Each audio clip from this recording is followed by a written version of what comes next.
Alright, we are running. Sound looks good. The live is on the green. I think we should be up.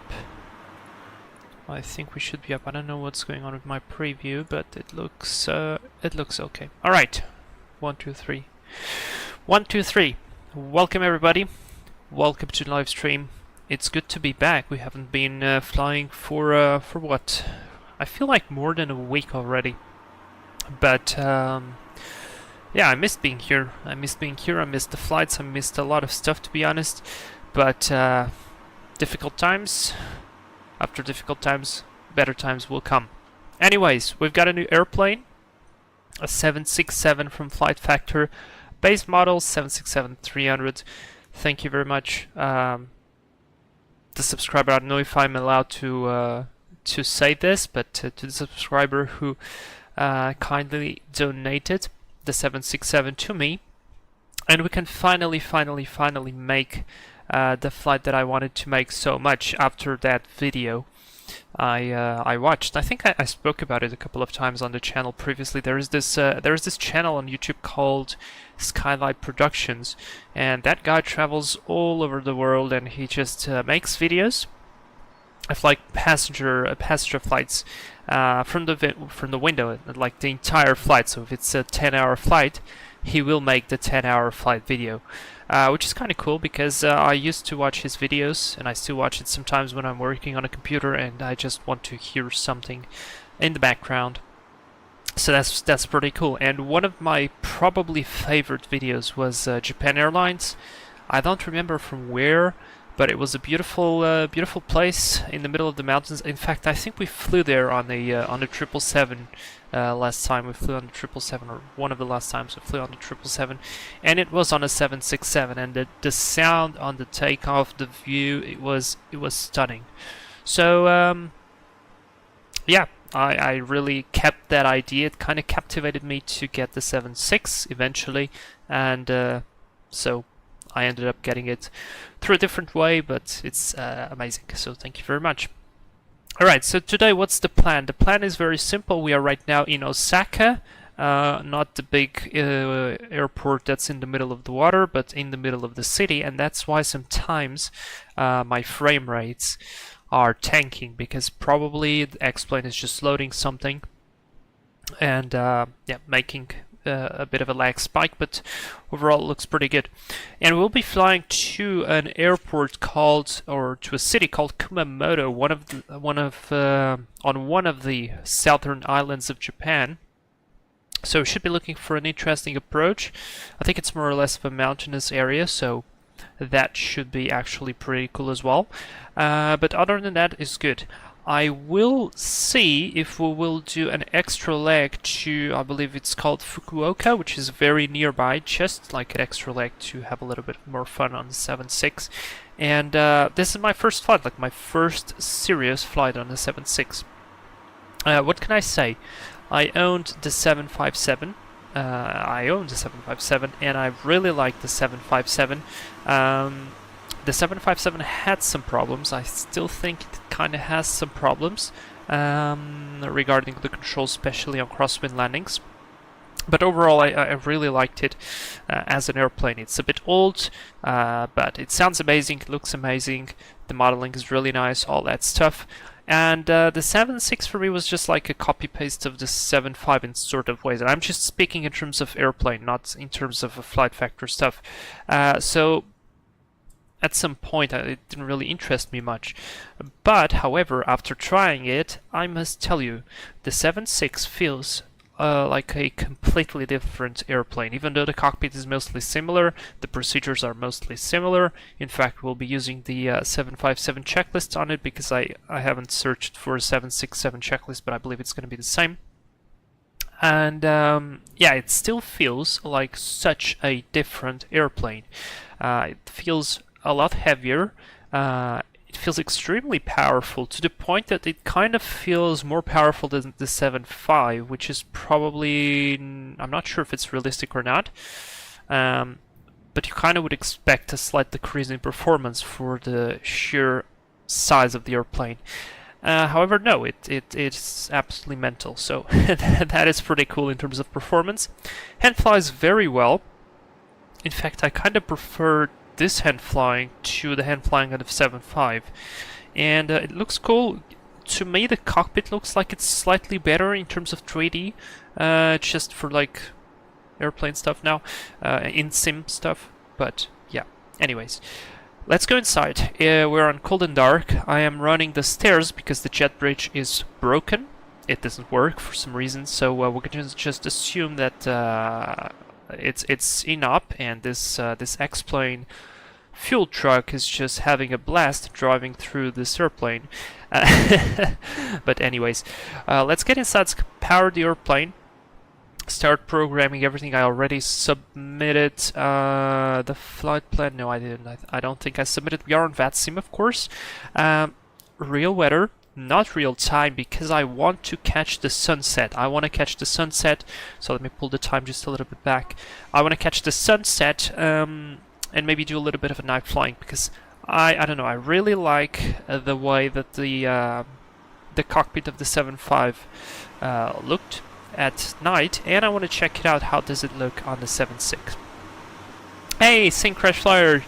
Cockpit was updated this year, but I believe on the 7.5 the cockpit was also updated. However, it's not looking that different. Oh yeah, it's locked. Alright, we're gonna have to do it this way. Alright, welcome to the cockpit of the 7.6. A couple of very basic checks as usual. Just confirm that the parking brake is set, even though we do have the chocks. The engines are off. The levers, the levers are off. The thrust levers are back. The speed brakes are stowed and flaps are retracted, and the indication actually does agree. Of course, then the wipers have to be off. And we do have external power connected, so let's start with that. I'm going to put standby power to auto, battery on. We're going to have to click through a couple of buses here, and then I'm going to power the external power. We are running FTSim sound packs. The sound pack, I mean, it costs you $2 plus tax, so for me it was like €2.30, I believe, or 40. And honestly, compared to the default sounds, it sounded so much better.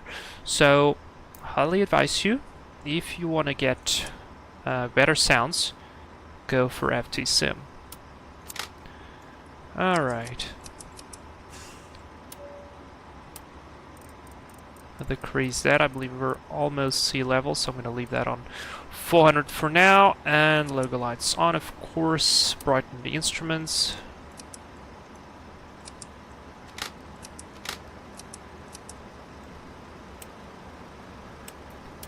Finish the overhead. Put the rest of the stuff on auto. And yeah, man, I'm excited. I'm excited. It's going to be my first proper flight from A to B on a 7.6. And I remember, guys, if you watched my previous videos, you will remember me saying that I don't like the way the cockpit of the 767 looks, because it kind of looks different. I mean, it's supposed to be almost similar to the 7.5, and it kind of is, but when you sit here, there is something that it's slightly different. Maybe it's this panel up here, maybe it's the way that you have more space on the left, which makes sense because it's a wide body, but I never really liked the way it looks. Now, however, it kind of looks okay, so that's fine. Cooler, great to see you here. How are you? Alright, let's start loading the plane because I have real time selected. I believe we will have some time for the loading to be completed.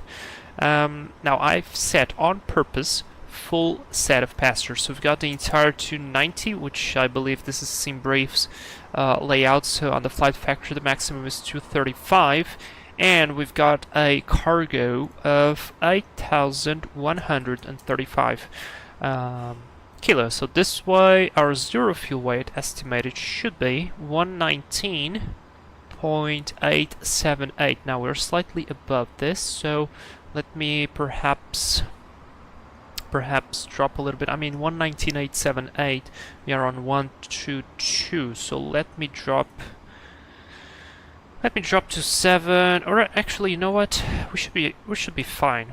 We should be fine. I mean, should be totally fine.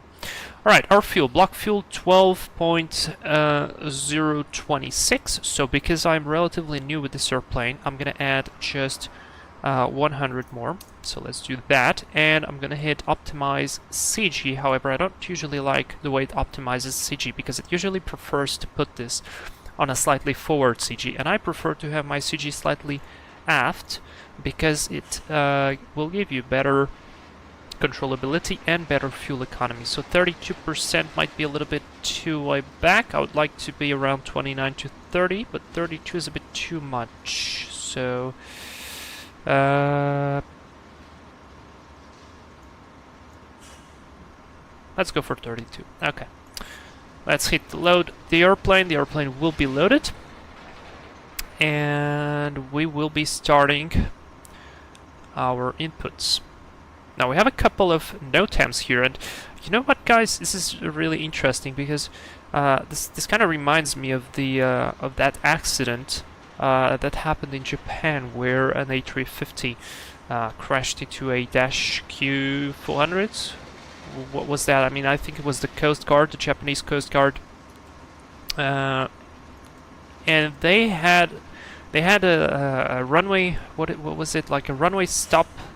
Lights were inoperative, so they kind of went to the runway, or there was some miscommunication. I don't remember exactly, but there was something wrong with the lights, and there are. I mean, I'm just looking at the NOTAMs, and there are so many lights unserviceable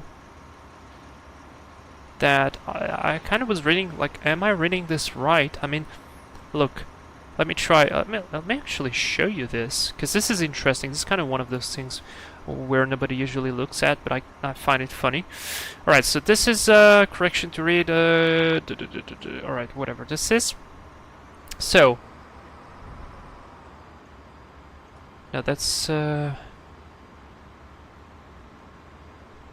look, this is standard approach lighting system, partially unserviceable. I don't know all the abbreviations, but I believe this is some type of lights. Take off holding lights for runway 14 left, 32 right, unserviceable. This is whatever else, partially unserviceable. Taxiway center line lights for Charlie 1 unserviceable. I mean, look at this. For Alpha 1 Bravo 2 Echo 1 Whiskey 5, partially unserviceable. I mean, the amount of lights that are unserviceable is quite incredible. And then there is more. There is more. There is this obstacle light on crane unserviceable. On power line, I mean, it might be a small power line, maybe not that much. 552 MSL. We have to look at what's the altitude of this, what's the elevation on this airport. It's 39, so actually 500 feet above. Yeah, that's interesting. So the amount of lights that are, there's a chimney on building. Maybe these buildings are actually not a big of a deal, but if they are marked here, perhaps something important. But yeah, a lot of lights that would be unserviceable here. Sunday, hey, welcome. Great to see you here. Alright, never mind, I'm gonna close this. So we're Japan Air. I'm always looking for the call sign. This is for future videos. And let's go into our box position. In it, we are on Romeo Juliet, Oscar Oscar. And we're gonna get our GPS position, set it here. And we're flying to Romeo Juliet Foxtrot Tango. Flight number, we are Japan Air 2383, so that's set. And we are, now I need to put this on my second screen in order for this to be a little bit quicker. We will be departing via runway 32 left into Tiger 2. Transition, do we have a transition here? I don't see our waypoints, so I believe we don't have a transition. Ayami, wait, we have Ayami. Alright, route, activate, execute. Next, from Miami we fly direct to Seto. Just like in the real life, I'm missing the keys. Unopam. And this is extremely frustrating sometimes. In the A320 sim in my flight school, they have a real MCDU unit, and sometimes you miss the keys, just like I'm doing here. I'm pressing it, I'm sure I'm pressing it in the right place, and yet they sometimes do not click. Am I writing this wrong? Was you... Oh yeah, I'm definitely writing this wrong. And now we've got Yankee 28. Now, have I mentioned we're not on... Oh, Jesus Christ, come on. Yankee 452. Yeah, you do have to make it very slow. Yankee 40 on dock is correct. Now it should be Oita. Yep, and to Kazma. I'm gonna execute this, go back to arrivals, index arrivals, and we are expecting 07, so let's go for the ILS via the Kazma. That's the only thing that's written there. It's actually right here. No transition, so I'm gonna go execute route, and that is it.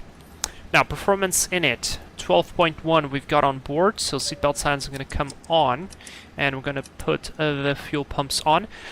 Yeah, they should be pressed. So no center tanks, so no center tank pumps on. We don't need those. So very good. And wait, let me actually check. Maybe we already have the airplane loaded. Yeah, the plane is loaded. Okay, fantastic. So I can just press here. We got gross weight 134.4, zero fuel weight 122.2. Let me check here. I just want to see our max landing weight. So it's 145, we're below max landing weight, so that's good already. Now, very, very important thing, guys, reserve fuel. This is the fuel, or at least I like to put the fuel here at which we do have to divert, let's say, for whatever reason. Now, we will be burning 3.3 to our alternate and 1.8 to our final reserve. Let me just add 100 kilos to this, so 3.4 plus 800 is going to be 4.2 plus 1, 5.2. So 5.2 is our reserve fuel. Now it definitely feels like a little bit of a power hungry or a fuel hungry airplane, which makes total sense, I mean. And let's put this into map mode. Click here so we get the TCAS warning. And cruise altitude, I believe flight level 300. Yes, it is. Let's put it here. Cost index 194. Okay, let's assume it's gonna be like that. Come on! I pressed 3 times the button, it didn't work at the first time. Okay, 256 at 81, so I believe this would be pretty much headwind to us. Good. Flaps 5. I think we can go with flaps 5. But I want to use the same brief performance calculation. We'll see, can I do, yes. So it is giving me flaps 5. Oh crap. Derated takeoff. Now let me just check something here. We don't have a thrust limit. Yeah, we don't have that. Oh yeah, takeoff 2, there we go, takeoff 2. Selected temperature 53. On the thrust. I hope we will have enough runway to do this. Trim 1.4. Now, because actually we are just about 1 ton heavier, I believe I can put here the weight. Can I? Let me see, what's our gross weight? Gross weight 134.4, so let me put 134.5. And let me calculate again. Okay, there we go. Selected temperature is 51 now. It is definitely simulating that old FMC. Flaps 5, derated takeoff, yep. And the V speeds, here we go, 31, 39, 47. SimBrief gives us 44, 50, 54. I'm gonna trust the FlightFactor ones. Alright, full runway width. That is it, and we're gonna do acceleration height 1,000 feet. Yeah, that sounds good to me. Alright, let's go to legs here. First page of the legs, please. I can close this. And let's just scroll through to make sure it actually looks like what we should be looking at on the departure chart. So the departure is looking good. This is all correct.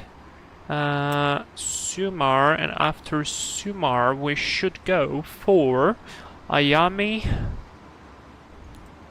Seto, Onopa, Wasu, and then all the rest of the stuff. And let's see our arrival sequence. It does look like it. So Kazma above 8, yep, that's correct. Then Kiti, Adrag, Foxtrot Tango 752, Miss Me, and then we will have either vectors. I mean, here it's going to be for the localizer, so it's all correct. Very, very good. Let's put back to page 1. Leave this on the takeoff reference page. Go to legs on this one. Put this back to map mode. I already have the IRSs aligned. Wait, have I removed the real time? No, it's real time. Alright, well, that felt fast. It felt fast to me. Okay, let's pick up the checklist. This is for the 7.5, but I believe it's going to be more or less similar. So oxygen, I do not believe we can test it. So we can just do this. Let's assume this is going to be the test. And now it kind of... Okay, that's the test. Alright, very good. So tested 100%. Precipitation mode selector is on auto 1. Flight instruments, we've got heading 062 on both sides. Actually, for visual purposes, let me just configure the view on the first officer side as well. And we need to set the QNH, of course. Now we don't have any ATC. Latest report. Let me get the explained one. Let me get the explained one. So it says QNH 1022. 1022 right here, and there is a click spot right on this bolt, which allows us to set the QNH on the first officer side. So it's reading 60 feet, should be more or less within the limits, because the airport elevation is 43. So looking good. Parking brake is set, fuel control switches are cut off, and gear pins, I believe they would be removed. They're not here. I think on the 7.5 they were stowed somewhere. Or maybe I'm just I'm mistaking this with the Embraer. Probably I'm mistaking this with the Embraer. Alright, and that's the pre-flight checklist complete. Next is going to be before start, but before that we're going to start the APU, of course. I'm going to start the APU, and while the APU does start, what I want to do is a quick and dirty departure briefing, because that's it's very important, right?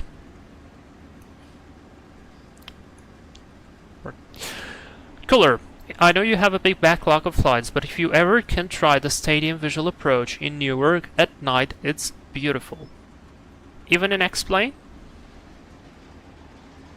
If it's gonna be like that in X-Plane as well, I might try it. I mean, I have to do it on a lighter plane though, because it probably kills FPS quite a lot. Synchronized flyer, real time sometimes is real fast. True, that's totally true. Alright, departure briefing, guys ready? Let's go. So we're flying 767-300, flight Japan Air 2383 from Osaka to, I can't remember the bloody name, Kumamoto. Alright, the NOTAMs are checked, a bunch of lights are broken essentially, this is for tomorrow. The weather overall looks to be pretty okay, apart from the fact that we've got a jet stream in our face, and we have a volcano here, interesting, and this red is turbulence, so lovely. Now, I wonder, do we have a reading of the turbulence? I don't see any indication of turbulence, because it's actually the new layout, but there's no indication where it should be. That's icing, but I'd love to see where is this turbulence going on. Perhaps it's this one, flight level 160 to flight level 400. Perhaps that's it. Alright, well, it's going to be clear air turbulence because of the jet stream, as you guys know. I already spoke about this a few times, and essentially jet streams usually have within them clear air turbulence, so that means it can shake pretty hard even though there is no clouds. This though kind of worries me. Let me see if we do have any SIGMETs. Yeah. So volcanic ash, and it's definitely coming to where? Cloud observed at whatever this is. Forecasted at 17 Zulu within this, and this. I'd love to see the altitude. This volcanic ash eruption. Actually, it would be very interesting to fly there and see if it comes. Okay, but it looks like it's not really in our way, which is good. So we've checked the weather. Overall, it looks pretty good. Let me just put the weather radar on to see if we do have anything. Yeah, we don't have anything. I mean, so that's nice. All right, NTI should not be required, and weather radar. Now, I'm a little bit afraid of using the weather radar, so unless we will need it, I'm not going to use it on today's flight. Okay. Now, we are, I believe, on apron 3. No, apron 4. Yeah, on our apron 4, we need to check our. I should have opened this before. Parking spots, please. Yes. All right. So we're here on stand. I believe it's 15. On stand 15, we'll be going for runway 32 left. So we're gonna push back into the this is whatever apron, or that's not Echo. All right, whatever. We're gonna taxi by Echo 4. All the way down here to Alpha, then go down here to Bravo 4, Bravo 3, all the way down here to Whiskey 1, holding point runway 34, 32 left. So let me actually do this, crap. No, wrong, this, then this, and then this, and this. Yes, stand by, explain. Alright, we will be using flaps 5, departure, derated takeoff 2, with a 51 degrees flex. These speeds are going to be 31, 39, and 47, and we will be departing via the Tiger 2 departure on page 10-3 Echo, effective from the 19th of March. 15 Zulu, this is interesting, never spotted them setting exactly the time. Alright, and for us, 32 left, climb runway heading to 500 or above, turn left within 4 nautical miles from runway end, or 2.1 DME ITE via IT radial 201 until crossing Yoe radial 301. Sounds good to me. So this is actually it, pretty much an instrument departure like an old conventional VOR. Of course, we're going to fly with the RNAV. And from there, we will be turn right into some proceed via Yoe radial 291 to Tiger, cross Tiger at or above 6,000. And from there, from Tiger, we're going to fly to Sumar and all that stuff. Now, we are from Wasu, from Tiger to Sumar, Ayami, Seto, Nopa, and Wasu. Sounds good. Initial climb is, I'm going to set 6,000, okay? So 6,000 in order for us to not forget. 6,000 and runway heading. I don't know what is going on with my performance here, but it's definitely not doing very well, and I'm amazed that X-Pilot has not yet logged this out of VATSIM. Now we are on Unicom. There's no ATC, so let me set 1228. That is set, and transponder mode to altitude off. Oh, 10,000, not 7,000. 7,000 would be VFR for Europe, unassigned. Alright, and that's about it. Radio navs, I'm not going to pre-select anything for now. No special considerations apart from the fact that it's a new airplane for us, so we'll have to pay attention and monitor it correctly. Other than that, abnormals. This is a Boeing, so until 80 knots we stop for any malfunction. Between 80 and V1, only significant ones like engine failure, engine fire, wind shear, pilot incapacitation, and I'm missing one. Whatever it is. If it's bad, oh yeah, and if it's any other failure that will affect the safety of the flight. So in that case I will call reject, put the thrust to idle, apply maximum reverse, let the auto brake work, stop the airplane on the center line, apply the parking brake, call cabin crew at station's attention, advise the ETC, and then we assess the situation. If the failure will happen after V1, we're going to continue initially straight ahead, and we're going to be climbing to 6,000 feet anyway, and then on the later stage we're going to be turning left towards the water. Now we need to be careful here because there is clearly a mountain here with a peak of 3,022 feet, so that's a kilometer of elevation compared to the airfield elevation, so it is pretty steep. We'll be looking into that. Alright, other than that we're not overweight, not nothing, so that's the brief complete, and that's it. Yeah, the weather radar will crash the 767. Yeah, I'm not going to use that. Cooler. If you have clear skies and some of the simple lighting mods, then yeah, even in Explain it's beautiful. Alright, I might have to try it. Okay, so external power off. Very, very good. We're going to have to start closing some doors, and we need to get out of here because I don't know what's going on, but let me actually close the doors first. Close the doors and remove all. Call better pushback because whatever it is here in Japan, it's killing my FPS, especially on this position. So we're gonna be going here. Alright, we need beacon lights on. Seatbelt signs are already on, the rest is good. Let's do a before start checklist. So fuel, we've got 12.1 tons on board. It is nice and balanced. We've got 100 kilos of difference, but that's no big deal. Passenger signs are on, windows are locked on both sides. I don't believe you can open them here. Yeah, you can't. MCP, we've got V2 147 pre-selected. Now I need to set the proper runway heading, which is going to be 323. Arm LNAV, VNAV, arm the auto thrust, and 6,000 feet is set. Now one important thing I forgot to mention was the transition altitude, which is 14,000 feet. Alright, takeoff thrust, we've got 51 degrees at the rate of takeoff.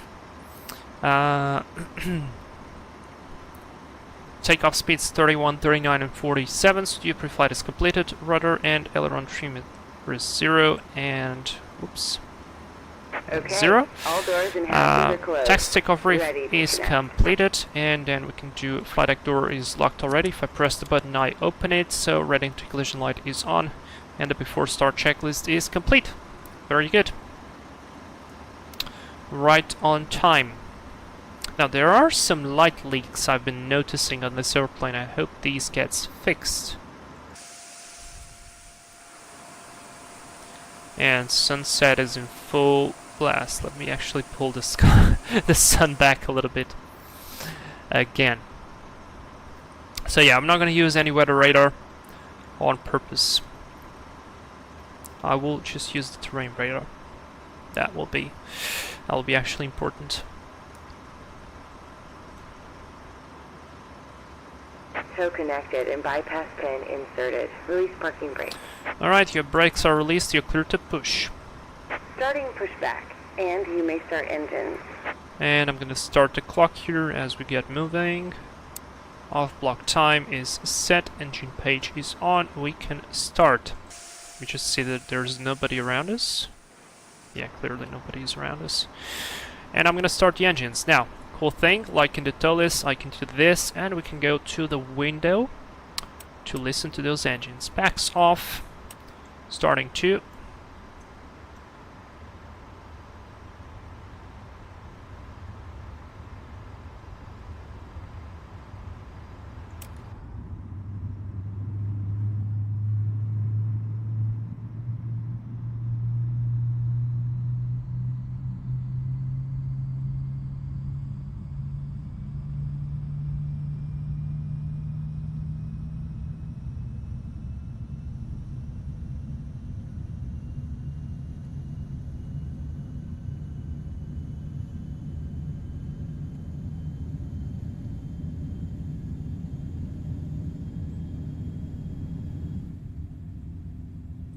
That's lovely. It's a very quick start. We can go ahead and start 1.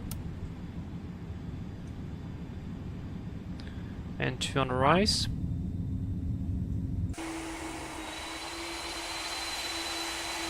Actually, I want to check the outside sound. Let's do this.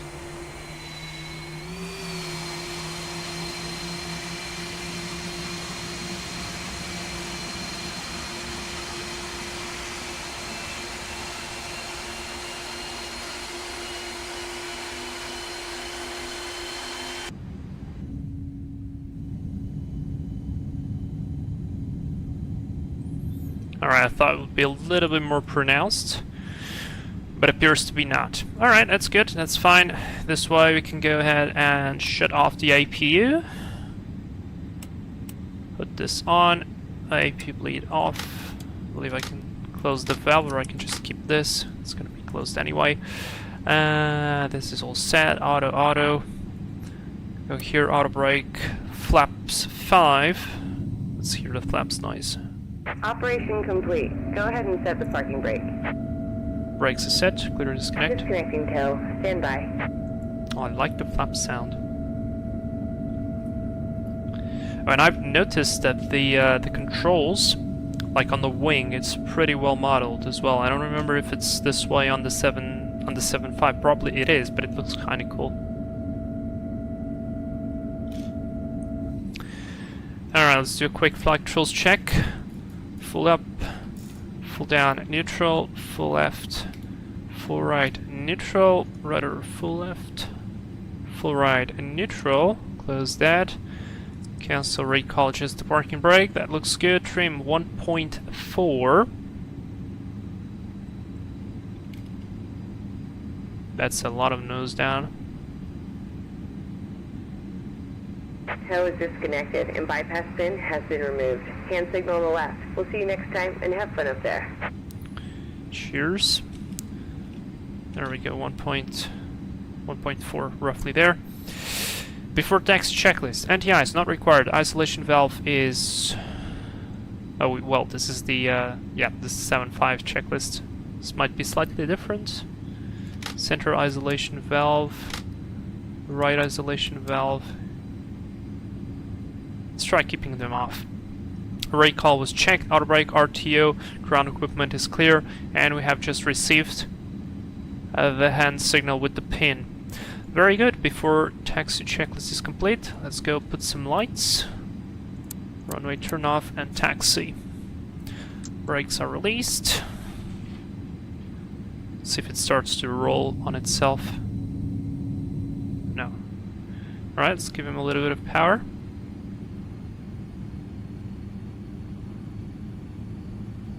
Brake the ground friction. And brake test, yeah, it works. Fantastic. Let's go. So it looks clear on the right. And make sure it's actually clear. Yeah, so taxiing the 7.6 is one of the first things I noticed. It feels so much heavier than the 7.5, and I mean the 7.5 is not exactly a small airplane, but the 7.6 does feel much heavier, even just taxiing. I don't know, it's fun. Even in the air, it does. So that's pretty cool. Now you're rolling on itself. Guess we just had to break that ground friction. Very, very nice. Oh, also, I did something. Do you guys notice my shadows? They're not terrible anymore. I fixed it for the 20th time. I know they will be broken again next time I update X-Plane, but I'll have to apply again to fix. You know, to have to go and edit the thing. Alright, let's go slowly here. We have to go until the very end, and then to the right actually. Clear left, clear right. Yeah, nobody is around us. We can just keep going. And actually, you know what? Let me just check something. I believe there's something here that is definitely drawing my FPS. Perhaps it's the vegetation, which I doubt. But Yeah, let me drop the vegetation density to medium. Pancake G, love this content. Thank you very much, sir. Welcome to the live stream. It's great to see you here. Aviation Lifestyle, hello, sir. Hey, welcome to live stream. Is this a study level 767? I do believe so. I mean, in my opinion, especially more in the 7.5, you do have to have like a pretty good understanding of the airplane in order to fly it properly. And there are like malfunctions and so on simulated pretty well as well, so there's a lot of stuff you can do here. I just don't think most of the people, not even me, are gonna use the functions to the maximum. But I feel like yes, it's a pretty well done airplane. Regarding systems, weights and all of that. And I believe performance figures. Come on, you just have to remove the trees. I mean, there should be just less trees than it was before, and that's it.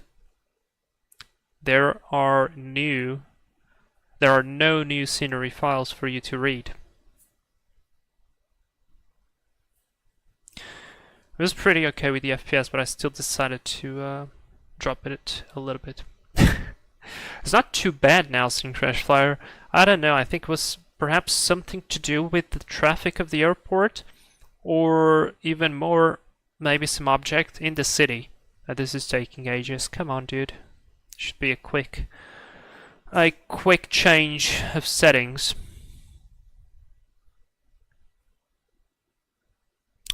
Nice A340, by the way, screenshot. I think this was from when we tested the Xworks A340 the first time it was released.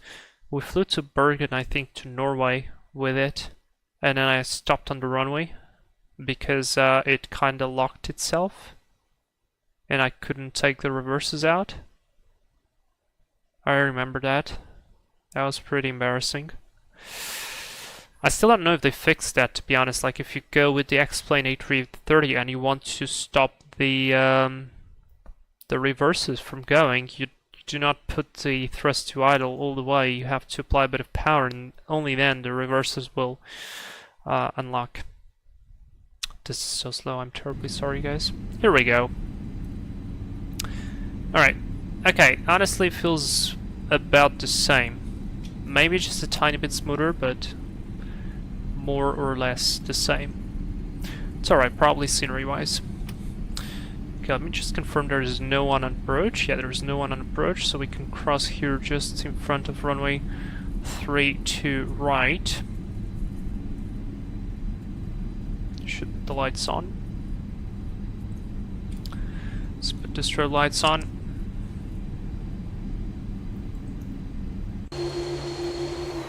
It is looking very beautiful though.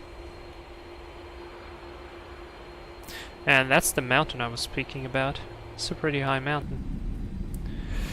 Alright, and now paying attention, because we do not want to go into the runway, we actually want to go here to the left. FTSim, hey! Great to see you here, how are you?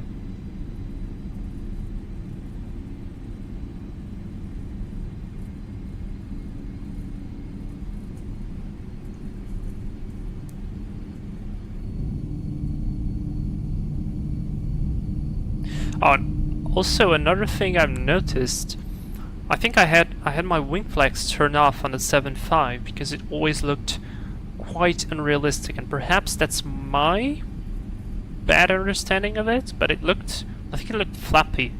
If you are an X-Plane user, you probably know what I mean by flappy, because they would just flap the wings quite seriously. And on this airplane, I forgot to switch it off, because that was like one of the settings I immediately wanted to switch off. And I was very pleasantly surprised to see that the wing was looking very realistic, in fact, from videos that I saw on the 7.6, so that was actually pretty cool. FTSim, I enjoy all your videos. Thank you very much, man. It's very kind. It makes me very happy, to be honest. Like, very. Alright, before takeoff checklist, takeoff briefing. So runway heading until 500, left hand turn to intercept radial 201, and straight ahead until intercepting radial 291. We've got a lead radial 301, and that's about it.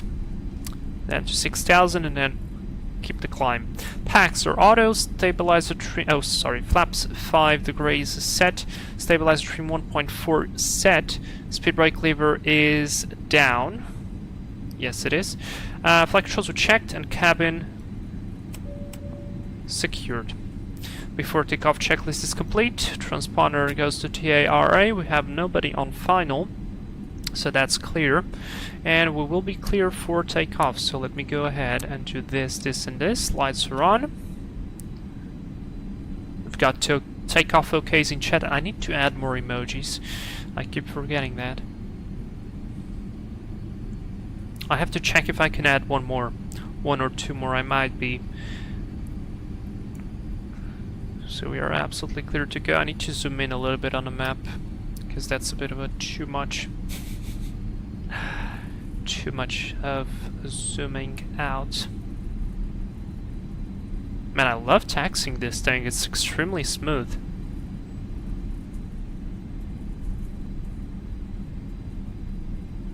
I wish the Airbuses from Tolis would be like this. But I still think the best is the Zebo in terms of taxiing. I mean, even the 777 is not like this. Alright, we've got takeoff OKs in chat. Let's go, guys. Don't forget to hit the like button. Timer on. Stabilized 40. And let's hear this out. Takeoff.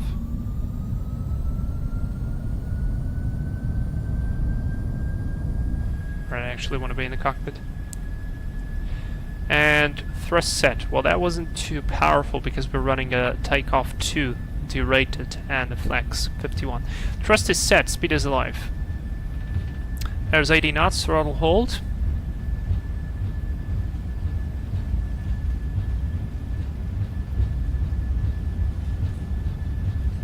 Yeah, we're definitely saving engines with this.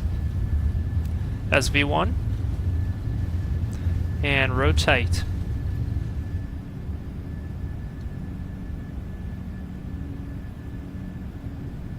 Positive climb, gear up, LNAV.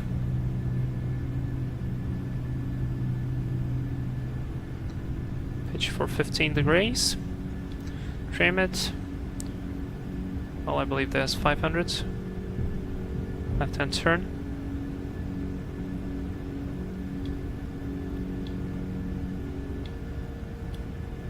Yeah, it's very nice, very smooth hand fly, like very comfortable.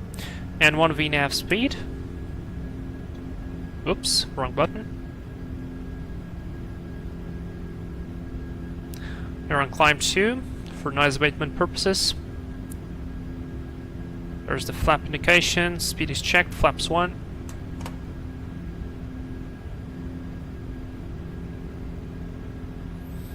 F speed, flaps up. Whoa, whoa, whoa, whoa, whoa, don't decrease. The descent rate.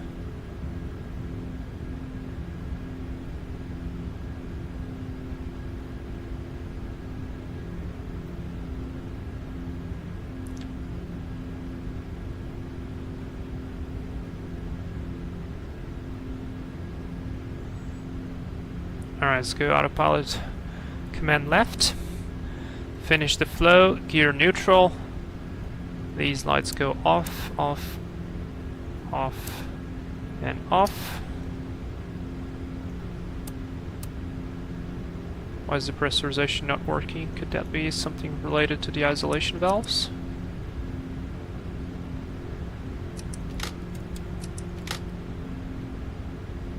Yeah, we'll see. Alright, passing 4,000, we're looking good. After takeoff, packs auto landing lights up and off. No lights. Flaps are up. Altimeters for now 1022 set. And look at this, 4,000 feet a minute, and we are climb 2 power. Absolutely lovely.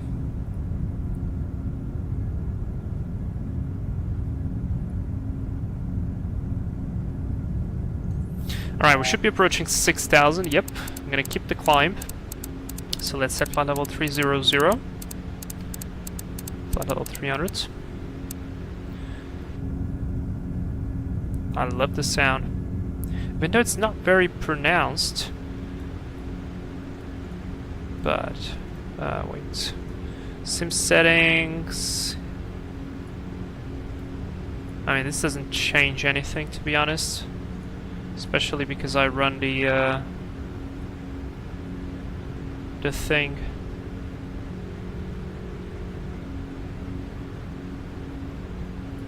Can you hear the airplane fine, guys? Yeah, masters are all up there.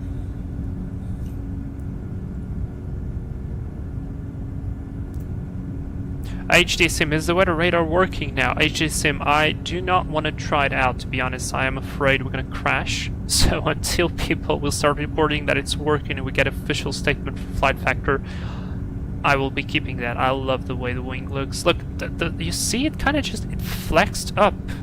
Just that tiny bit. It just looks so good. Alright, we're approaching 10,000 feet. I'm gonna put it to climb mode, so we get more power. There we go. There comes the power. Lights off. Wing and logo lights off. And look at this view. Oh my god. Yeah, I have to admit, I was not expecting to like the 7.6 this much. And I want to take a screenshot because it looks so good. Like that. Boom.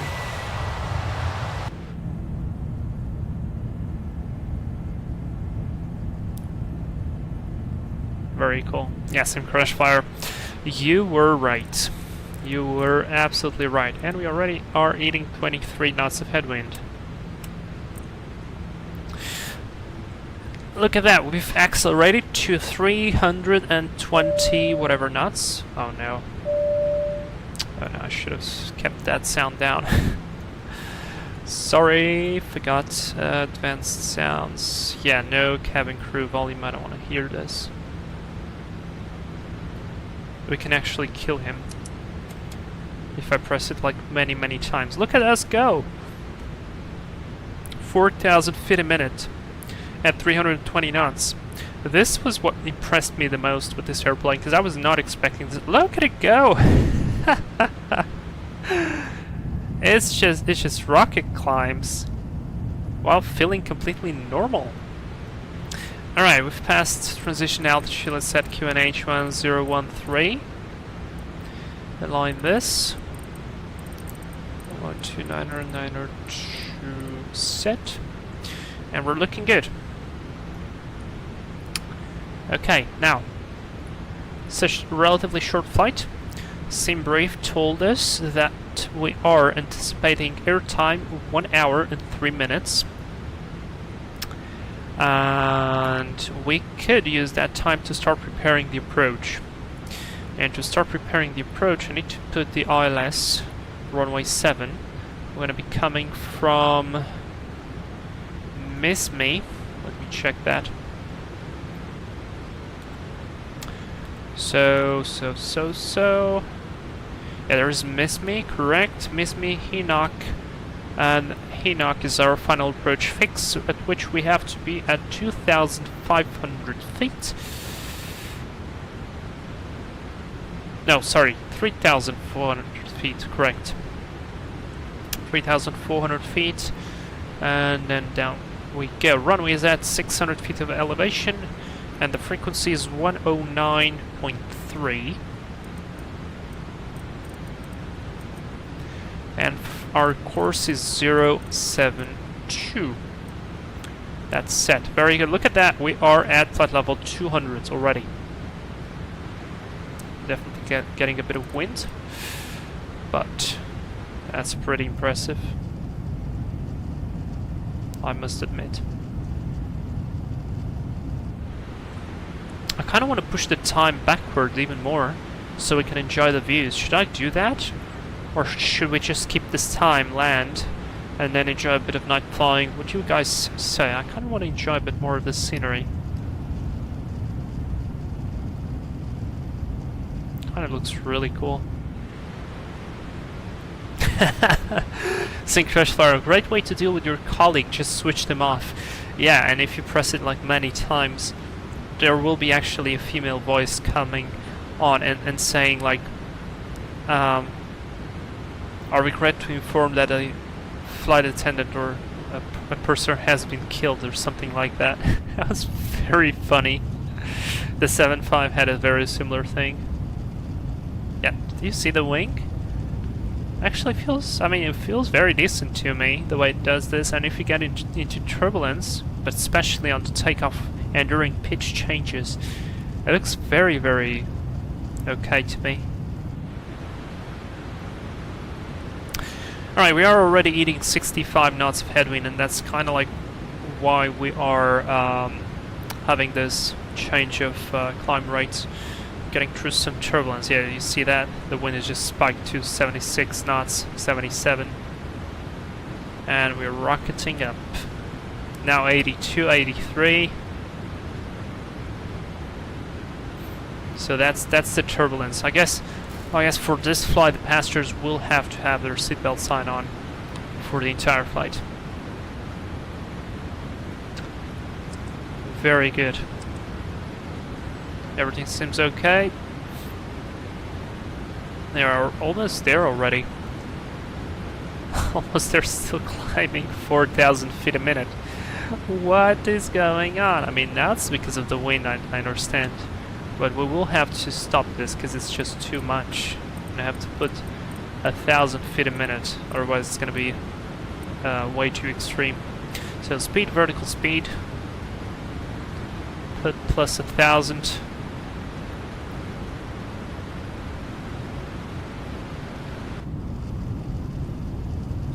That was, what, how fast did we get here? 10 minutes.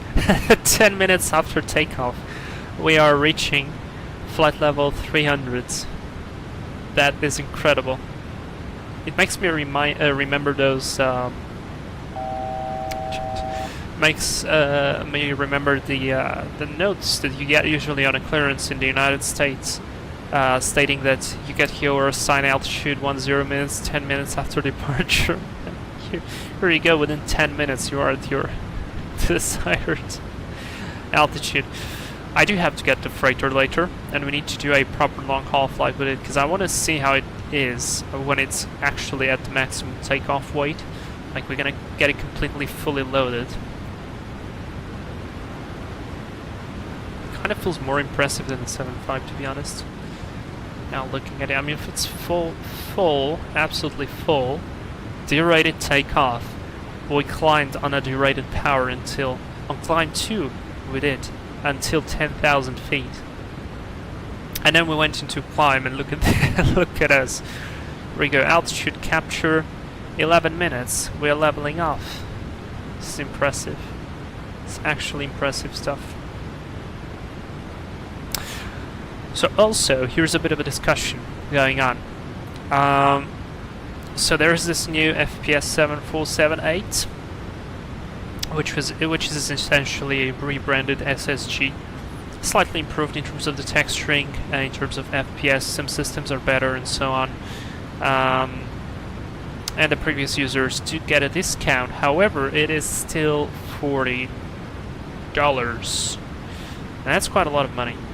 Now, I would love to get a 747, getting back to VNAV path now. I would love to get a 747 in the flights in the sim, because, well, we made some flights on the 747 in the past. I think we made that crazy flight from Frankfurt to Tokyo, which was really cool. I think we did some cargo flights as well, which I don't exactly remember. I think we did a Cargo Lux one somewhere in Europe, and I really liked the airplane. I really liked the 747 because it was actually quite powerful. You could feel its weight, and it's a 747. It's kind of cool. So I'm now looking into getting a 747, and my question is, I mean, I still have the SSG, it's just not updated anymore, and it's extremely FPS heavy. So I have a couple of options. I have the most modern option would be to get the new updated FPS 748. However, from some comments that were made by the developer on the Discord were a little bit, what's the word I want to use here? I mean, they were unnecessary, let's put it this way, because there were some people reporting some visual inaccuracies in terms of the 3D modeling, and yeah, the fact that there is still stuff missing. So, guys, you know what? I want to see the view, so pardon me. I just want to put some daylight here and enjoy a bit of the view.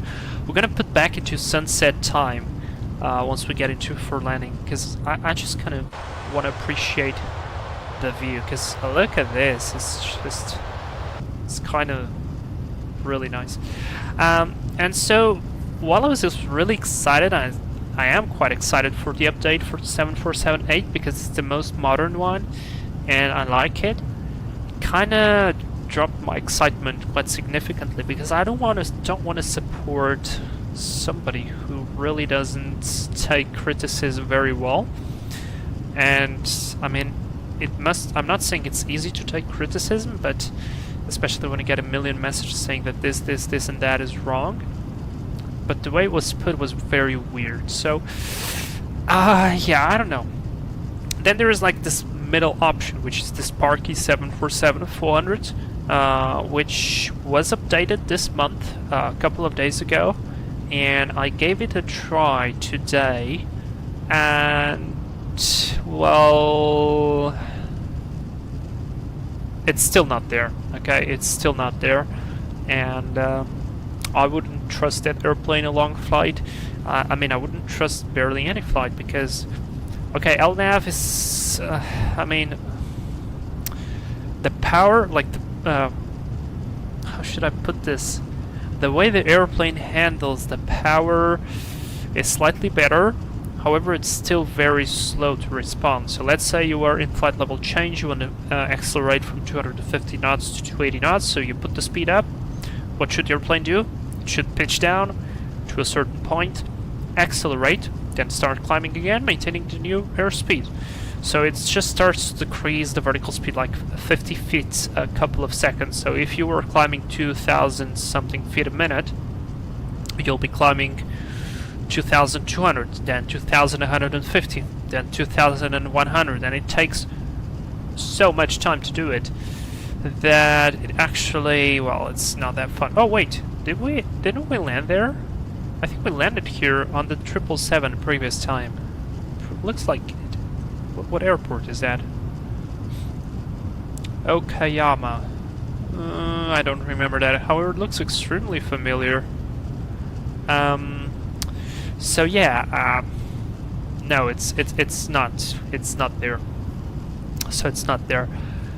And there is the other option, which is the Philly 742, which has some excellent texturing, has some excellent sounds, flies really nice, everybody loves it. But then it's just, it doesn't have a proper modern navigation, and man, the engineering panel and the entire like complexness of systems, I don't want to learn that all over again because I already have in my back mind. I have the 720, I have the Tupolevs more or less than more. I have all the other airplanes, and I just feel like last stream we flew on the 737, and I missed some very basic steps on some very basic procedures, and I don't want to have more airplanes to learn to memorize because that's already too much. And I have the BAE 146, by the way. Oh, we do have to revise ourselves with that one as well. So yeah, I'm not so so sure on the Philips 742, even though it kind of, I don't know. I know it's the best 7.4 out there, but I don't know. That side of the view looks amazing as well. Look at those mountains there. I believe the volcano should be somewhere over there. And we are 40 miles to descend, so you know what? we actually have to do our approach briefing. I think it's time for it. So let's do a very quick arrival briefing. So here we go. Status looking all good. Latest weather information from Kumamoto is wind 0704 knots. Good visibility, no clouds detected. So basically, ceiling of visibility is okay. It's all amazing. QNH 1024, and it's 5 degrees out there, so it's pretty cold, almost like here. And a pretty high humidity. So, I mean, it's night time now in Japan, so it will get colder, and they probably will have some fog in the morning. No temps are fine, anti-ice should not be required. Terrain radar will be on my side. I will not use any weather radar, as I told you. I want to see how this airplane handles the VNAV, because the VNAV on the 7.5 was a little bit sloppy. And I want to see how it does on this one, if it's better or not, because so far what I'm feeling like is that the 7.6 is a more polished airplane than actually the 757. Alright, we are doing the Casma arrival on page 10-2, effective from the 15th of May from 1500 Zulu, and from Casma above 8,000 we fly to Kikti above 4,200 to Adrak at maximum speed of 240 knots, and to Factor Tango 752 maximum 210 knots, then to Mizmi maximum 210 knots again above 3,400, and then we fly to the localizer. Frequency 109.3. Now airport elevation is 632 feet, so allow me to put 620 right here on the landing elevation. And let's continue with brief. From there we jump to the ILS page 11-1, effective from 9th of August from again 1500 Zulu. So localizer 7, we do have a pretty high MSA right here, 6,900, 5,900, 6,800, so there are some mountains around the airport, definitely, so we'll be watching those. Minimas are 200 above the threshold, 801. Now, I believe because this is a base model, the only alert I have is via the radio, so I cannot set an MDA, I believe. Let me see. Barrow, or maybe I can. Oh, no. Crap. That was extremely stupid. Let me see, maybe I can put like that as a warning, because it's gonna be 800. 800 as the minimum, 801. So yeah, that sounds good to me. We're gonna comply with all the weather stuff. It's a 3-degree glide path, got approach lighting. And in case we go missed, we're going to climb to 1,000 on the runway heading, which is 072, then turn left, climb to 3,400 on a heading 252 to intercept and proceed outbound via the Kumamoto VOR radial 2907 to 12 DME, and then we're going to do an arc on 14th. And counterclockwise to intercept proceeding bound that other radial and to miss me and hold. That sounds good. So, missed approach is 3,400 feet. Yeah, sounds good to me. Other than that, whoops, sorry. Yeah, I'm gonna reset the MCP altitude in a moment. I want to go with flaps 30, speed 137, and so we're gonna add 5 knots to that. It's gonna be 142. That is all good. We're gonna use full length, and auto brake 2 should be more than enough. Alright, let me set 8,000 initially on the altitude. So 8,000 feet. Cabin crew gonna start descent. And we're gonna continue our briefing. So from here, I expect we're gonna vacate somewhere along Tango 5 or Tango 6 to the right and then into the apron. We're gonna see how we will be doing. Let me just find here the parking spots and coordinates. I believe we can go to stand number 3 or stand number 4, something along it. We'll see how it goes. Alright, we're not overweight. I don't expect any lost comms, and should be all good. So that's the arrival briefing complete. Very nice.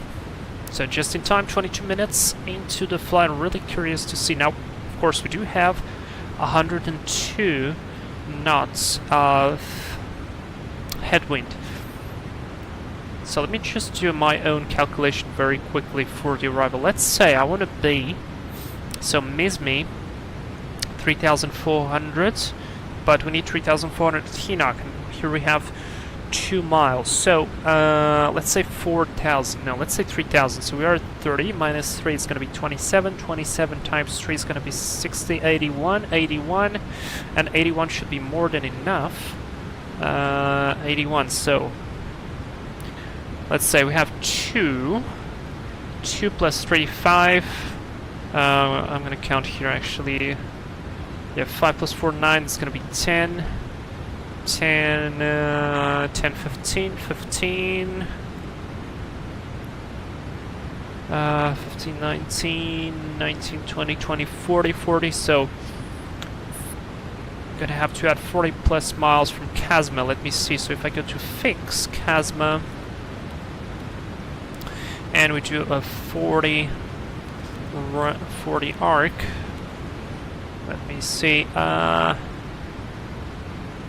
already giving me the descent now, what? Wait, stand by, altitude hold, there's something very wrong here. Yeah, altitude alert, that's checked. Please switch to Mac mode. Get back to flight level change, please. Hold the flight level 300. There is something wrong here.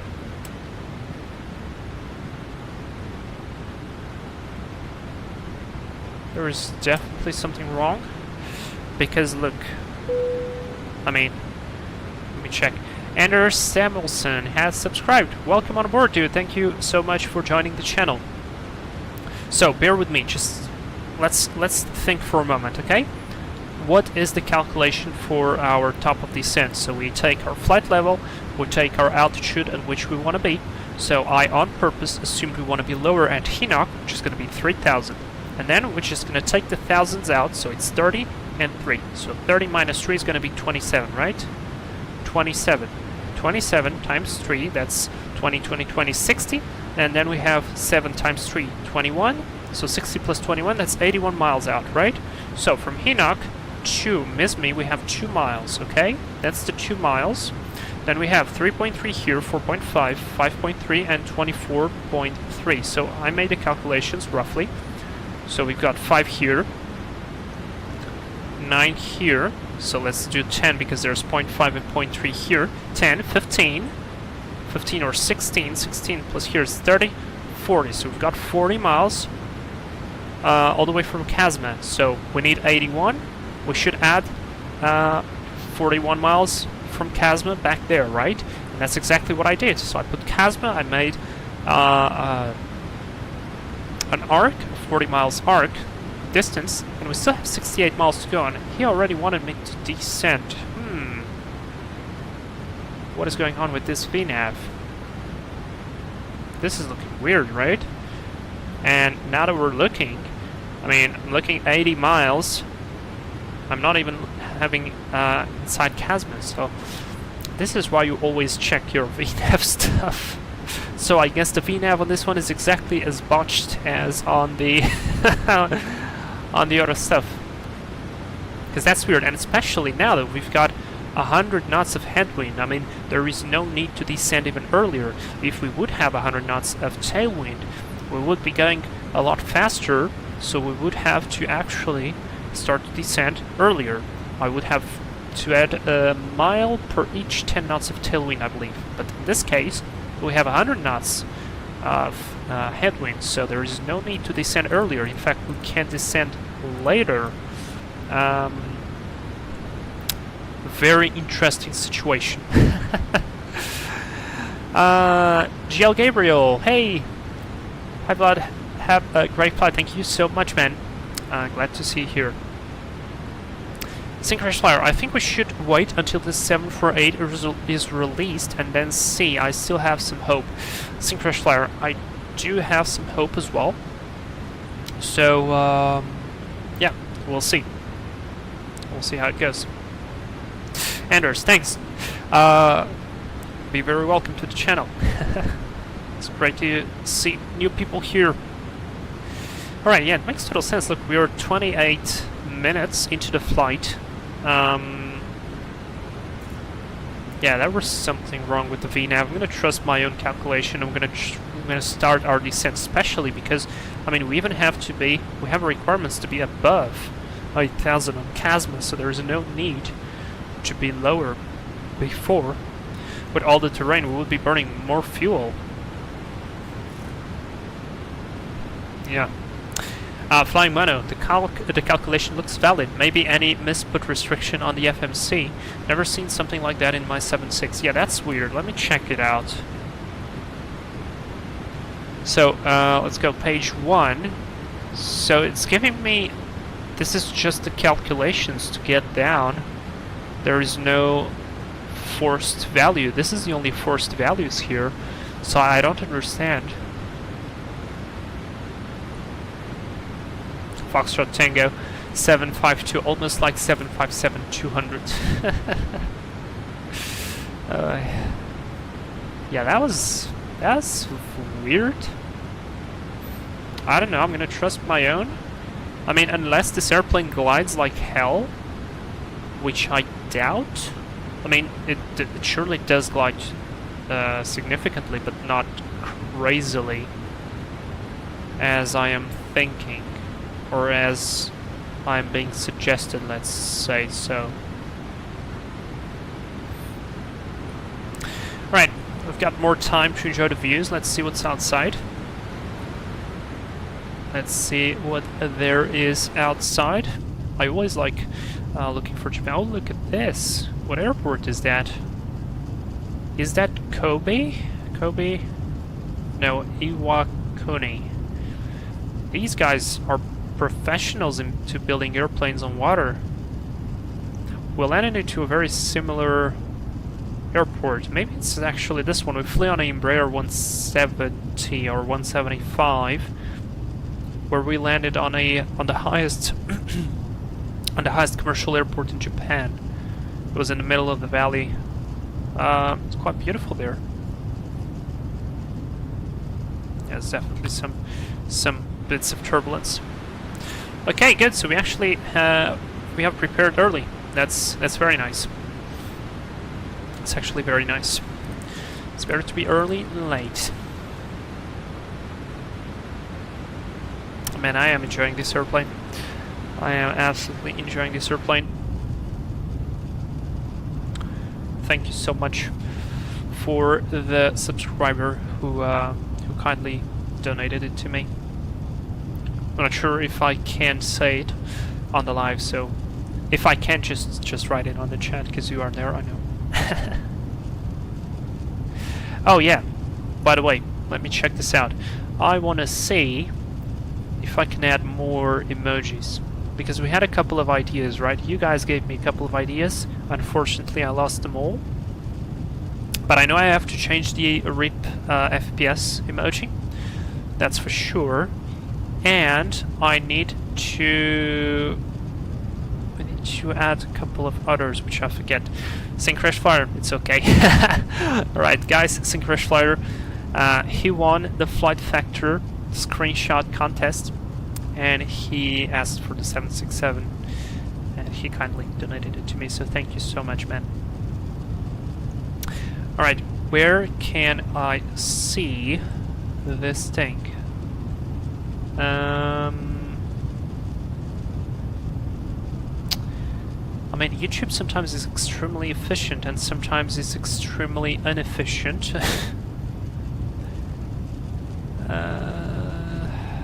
How can I see? Where is the thing for the where is the thing where I can where I can adjust the emojis and all that stuff? Jesus Christ, come on. Sometimes I feel a little bit old when it's like this. Oh wait, I think it's here. Yes. Yes, no, never mind.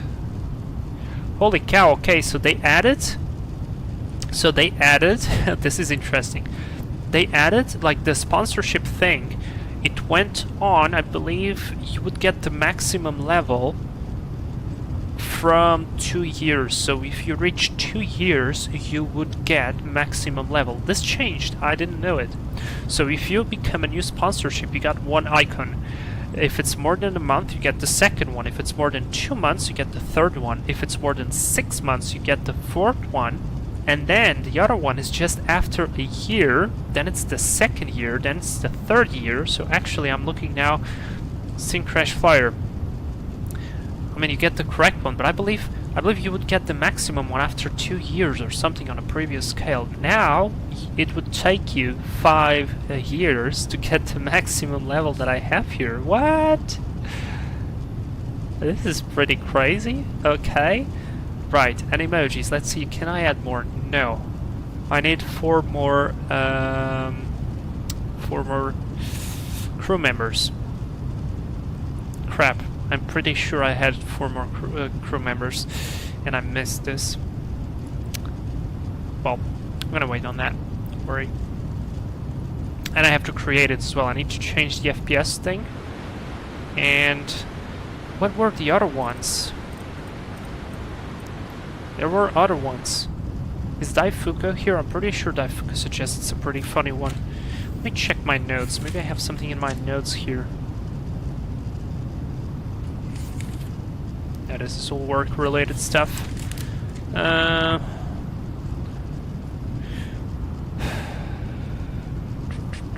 Nope. Nope. God damn it. Does anybody remember? I had another notebook, but I think it went away because it became all full. No, never mind. It's right there. Stand by. Let me pick it up. Alright, I have a bunch of notes here. Look at that coastline. That looks beautiful. That looks actually beautiful, and there's another airport right there. And we are approaching our 40 miles mark. Look at that airport. We have to visit that. RJFO, Oita. Alright, and that's probably why the waypoint is called Oita. Yep. Right, let's go. Fix. So we've got 25 miles to go to our calculated top of descent. And in the meanwhile, I will try to find some notes here.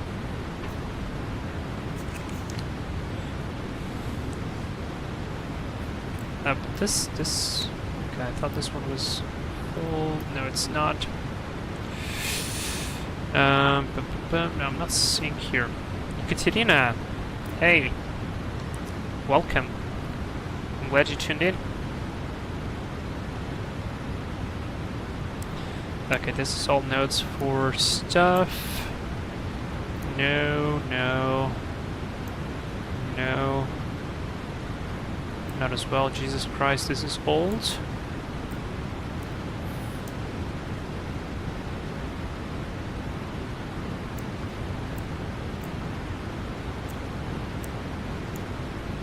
I thought for some reason that I had it here, but I've lost it. I need to ask Daifuku. Ah, Killer, you've been to Oita Airport in real life? Are you for real? Wow, that's pretty awesome. Also, you know what? I feel like we should pick up the King Air, the 350, now that we've got an updated 350 King Air. Which, by the way, I already found a bug, because I tested it today as well. And we should put the Japanese Coast Guard livery, because I think there is one, and fly to the volcano. That'll be pretty cool. In real life, Cooler, that's awesome. Best boarding experience of my life. Can you please describe it? Or what was it that was so amazing? Also, this grain arc is definitely not where it was supposed to be, because I've put the wait, distance from... Oh crap, okay, I missed the descent. let's start the descent. So vertical speed, down we go. Let's keep the speed up. I'm just going to decrease the Mach 0.8 and initiate the descent. So what's our ground speed? Ground speed is 379, so let me put minus 2000 initially. We'll see how this goes.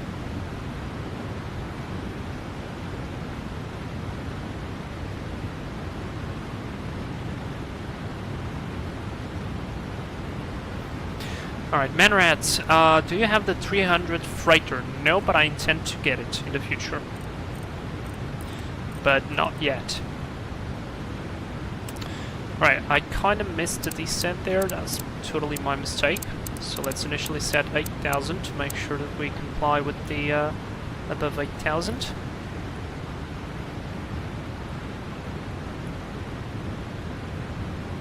I mean, there's not going to be any problem with that at all. Alright, let's see, range out 8,000. It's not pretty far away. I believe that's because of this. Let me set 300 knots then. 300 knots.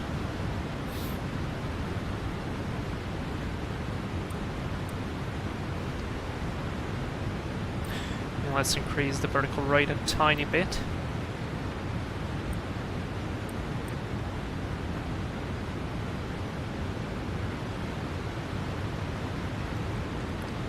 Look at those mountains there. It's pretty high terrain. Cooler, the entire plane, A320, got into one giant queue. It's a small airport. The queue stretched half the entire gates area. Oh, really? But I believe it was extremely organized. At the end of the queue, there was a woman scanning boarding passes with a scanning gun. She used that gun like John Wick. 1 meter away, she'd scan your ticket.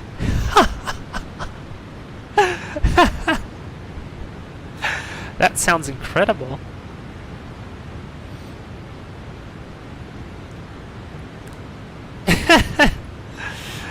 Alright, transition level. We've got to get back here to descent. Transition level is correct.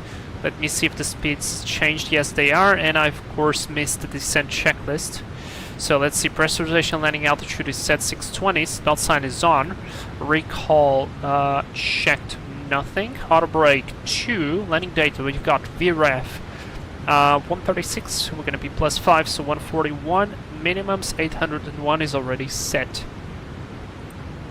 Approach briefing is completed, and descent checklist is completed. If you didn't have your boarding pass ready, you went to the back of the queue. No hesitation, immediately to the back. Wow! Once the queue started moving, it never stopped moving. Not like start and stop. I was at the back and basically walked right into the plane. Holy cow! That sounds like an extremely efficient way to deal with a very long queue. Because they didn't wait for anyone that wasn't ready, it was constantly moving. The whole plane boarded in like 10 minutes. That is honestly impressive. Oh, thanks very much for sharing. Okay, now we can actually clear, by the way, the... oh wait, just press erase fix. There we go.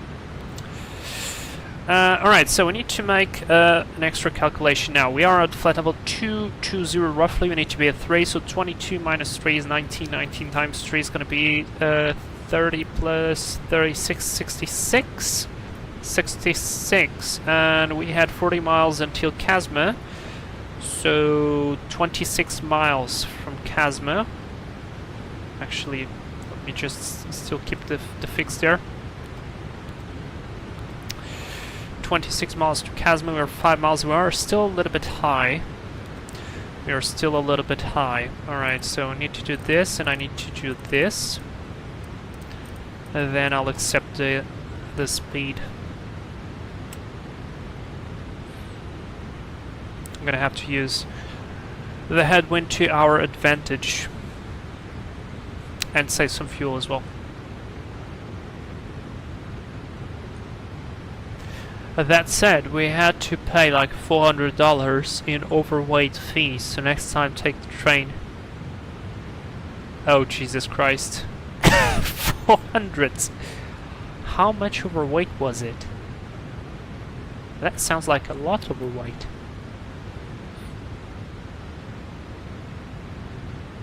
Like, actually a whole lot. I was helping someone move back to the United States. Alright, well what a funny story. And definitely a very interesting experience. Alright, so the speed so far is pretty good. Altitude is good, of course. We're still catching up with the profile. I mean, VNAV says we're more than 10,000 feet away, which is complete balls. I don't believe it. Tons of clothes, supplies, a whole computer, and 25 kilos in 5, 10, and 50 yen coins. Okay, now suddenly I understand why was it overweight. And here's, by the way, our destination. This is literally our destination. Oh yeah, I forgot. Wait, I need to set this up back into sunset time. Like, proper sunset time.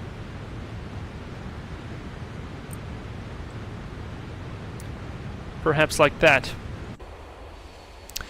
Perhaps like that. I love sunsets here, and with this livery it looks stunning. Oh boy, I don't love the orange, so let me just jump through it and put some panel lights on. Put some glare shield on. Put this in, I believe that's it. Yeah, I believe that's it.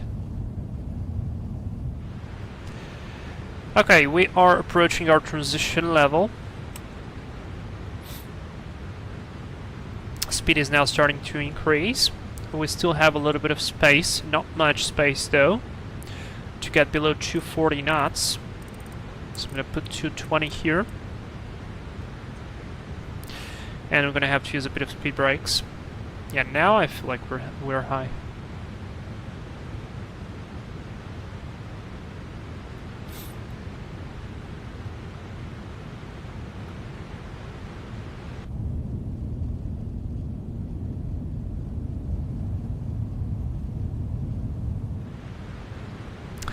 Alright, I've got QNH1 024 set. That doesn't really help because our altitude goes up.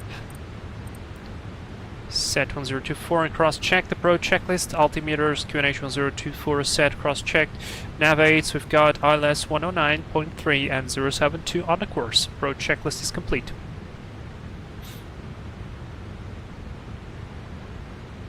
St. Crashfire, Japan, land of the rising sun. True. Oh wait, I actually set morning time. Oh Jesus Christ. Yeah, we need to set evening. Set sunset, sunrise. Yeah, the position of the sun was 100% wrong. There we go, now we've got a view. Now we've got a view. Look at this.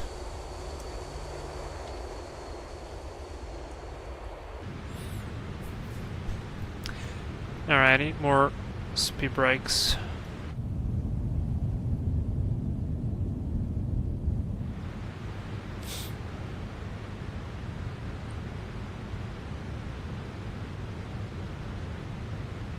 Yeah, we're not going to comply with this. Alright, fine. We will request a vector, a delay vector, to the ATC. Or maybe we can still get in. But I need to get the right speed though. I need to get the right speed. We'll see, maybe we can still get it. Can I put full speed brake? Yeah. I can't. Funny, okay. What's the flap limitation? Flaps 250 knots.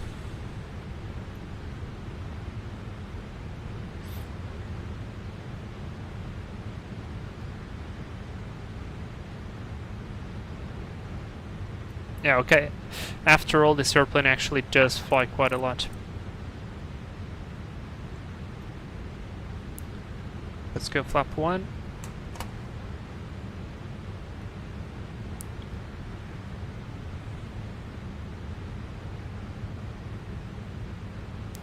There we go. Speed will start to decrease more. We're below 240.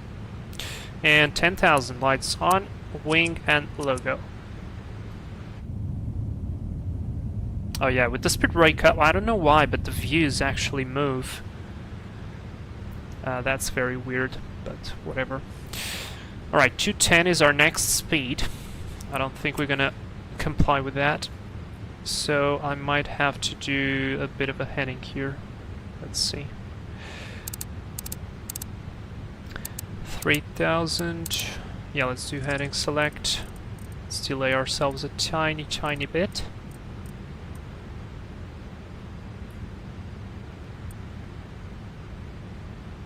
It's just a tiny bit of a delay.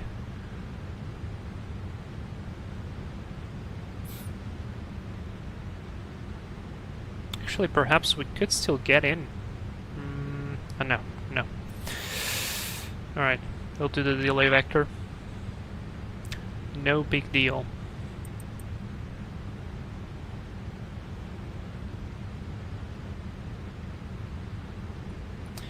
Flaps 5, speed limitation 230. This is what happens when you are not very familiar with the airplane.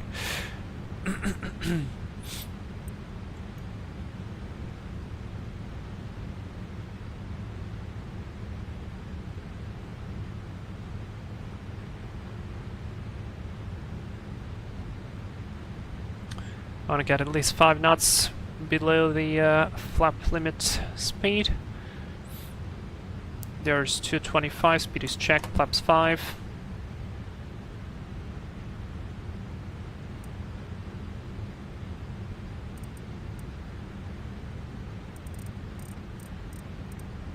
It's turning bound now.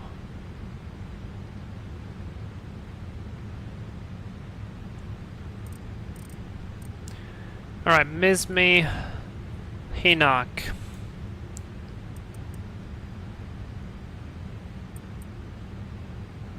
I believe now we're fine, we're actually on a glide path. Gonna overshoot it slightly, no big deal.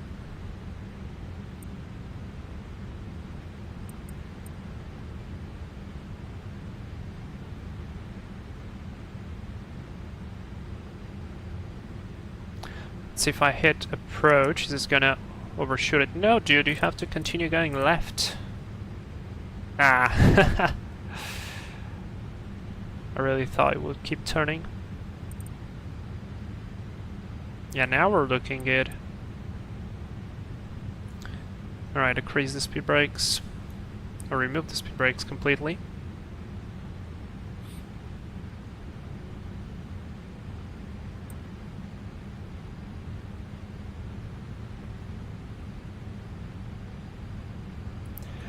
Check the speeds. 136 still. Looking good. 13.9 on the distance. Yeah, that sounds right. Runway's in sight. Maxim, hey, welcome to livestream. Killer, by the way, the 25 kilos of 510 and 50 yen coins in 2019 added up to about 250 euros. Oh, that's very good. There's 1,000 to go. We're almost catching the glide path.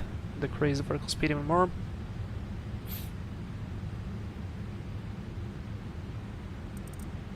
Start slowing down now to about 180. Because I'm not sure how well it's going to slow down now that we're going to catch up the glide slope. With flaps 5, we can put flaps 15. But I would like to wait on that. Alright, heading 072 is set. We are on glide slope. Localizer, go around altitude 3,400 feet is set. And yeah, it's not slowing down. Let's set flaps 15. Let's see how it does. Let's see if it contains the speed or not. It looks like it does. Are we on VATSIM yet? Yeah, we are. We didn't get disconnected. Good. Alright, 8.9 miles out.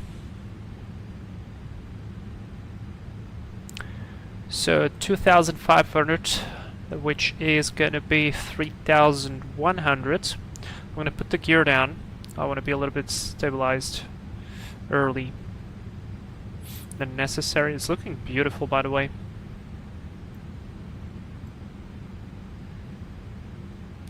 There's 3,100, gear down. Speed brakes armed. Lights on. Lights, lights, lights. Let's start to slow down now. So 141, that's what I call, right? Yes. Getting the nose up, speed is checked, let's go flaps 20. And flaps 25.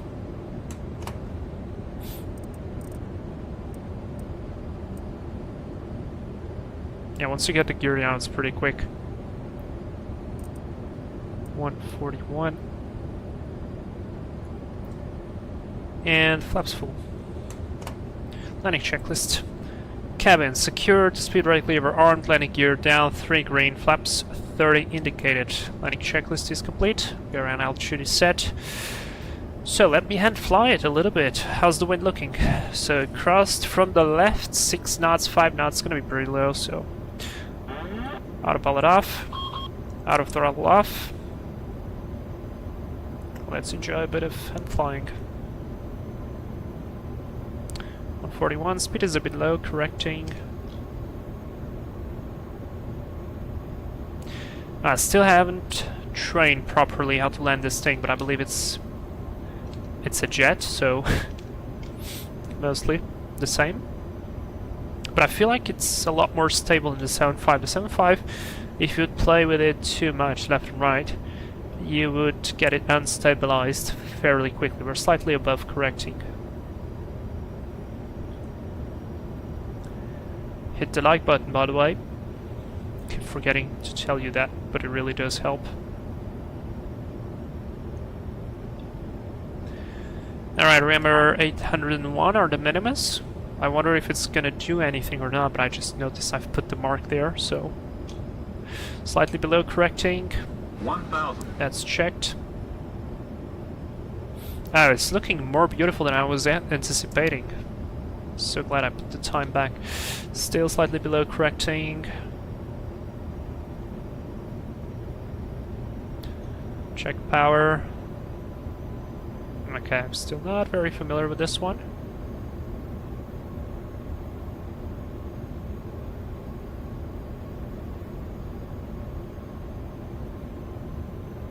$100 minimus. 500. Terrain, Checked. terrain, Oh, shut up.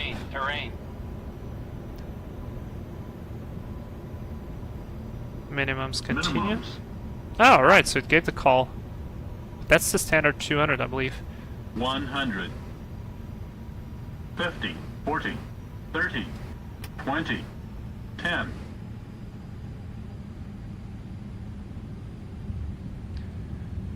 Alright, speed brake up. Reverse is normal. And that's very efficient to stop.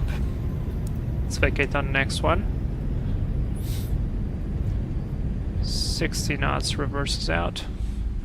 57 minutes, so we saved some time. Even though that was a bit of a messy approach, manual braking.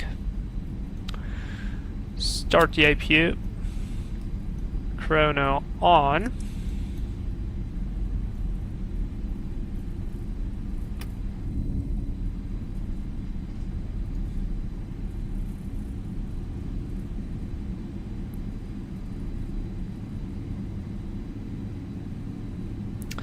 I'd love to know which taxiway this is.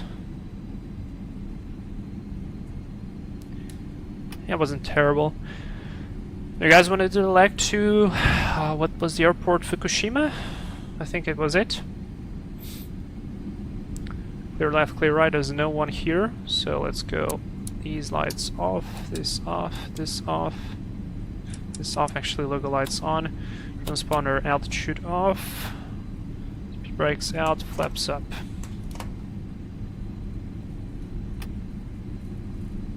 Now the terminal here is not amazing, doesn't look very nice, I admit.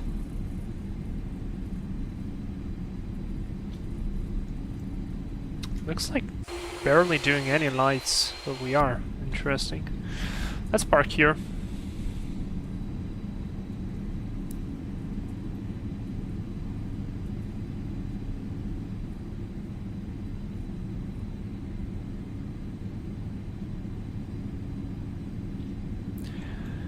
Alright, lights off. IPU on. Auto brakes disarmed. Recycle the flight directors.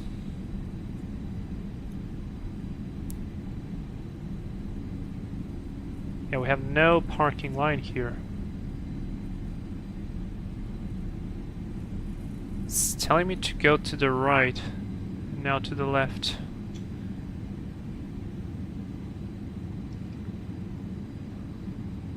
That's a confusing line here.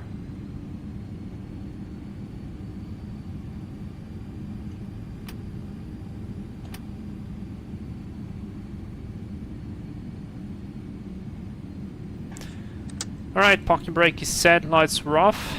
We've got 2 minutes on the clock. IPU is available. Switching off. Seatbelt signs off. Switching off the fuel pumps. And below 5% N1.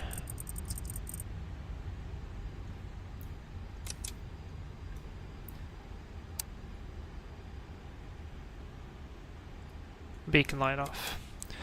Very well. Here we go. Shutdown checklist. Hydraulic panel is set. Fuel pumps off. Speed brake leader down to 10. Flaps up. Parking brake is set. Fuel control switches cut off. Weather radar. Never turn it off. So shutdown checklist is complete.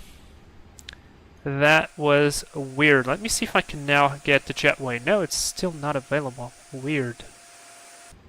Well, we're gonna do this, and I'm gonna get operations, GPU, fuel truck, stairs, chocks, LSU, loader unit, passenger bus, because you have to have it, and airplane. Open this, unlock the cockpit door. There we go. Oh, why is the cabin dark? There has to be a slider somewhere, right? Oh no, wait. Cabin right here. Yeah, there we go. That's the chart, that's the dome. It's not working now. Good, guys. So, do you want me to fly this this airplane to Fukuoka, or should we call it a day? What's going on with my keyboard? That was pretty cool. I enjoyed it. Quite enjoyed this airplane. And the approach right here was beautiful. So let's see if we're gonna fly. We will be flying to or Fukushima. I'm already confused. So we're at Fukuoka, yes. A very quick positioning flight to Fukuoka. Should be nice as well. Nighttime. Let's do it. You know what? Let's do it. Let's edit this flight. We're gonna be Japan Air 311 now. I'm gonna put this like that. RJFF. I don't think I ever flown there. So we're gonna do a very quick flight. Full of passengers again, so let's just generate it. Let me restart my VATSIM session. Done. And view PDF, I can close the other one. I can pre-file this on VATSIM.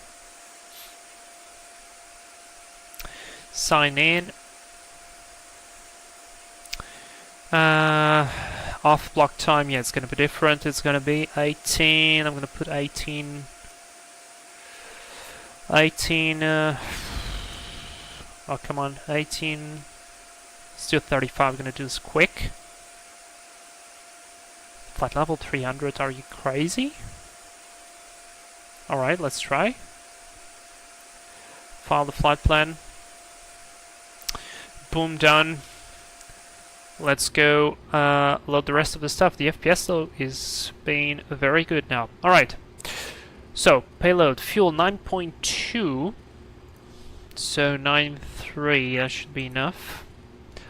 And zero fuel weight 119.7, so a little bit less of cargo. Let's do...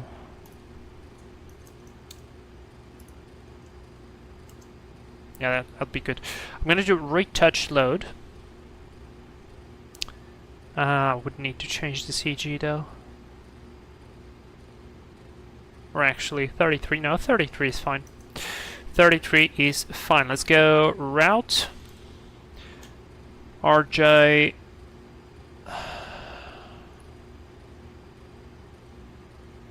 Yeah, that's wrong. RJ. Foxtrot Tango. Yeah, that's definitely not in the database. RJ. Foxtrot Foxtrot. Japan Air 311.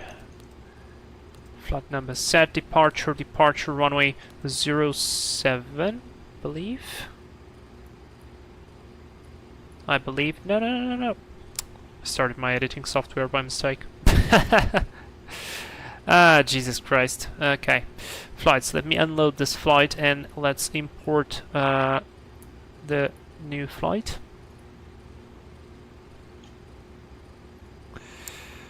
Can also reset the clock.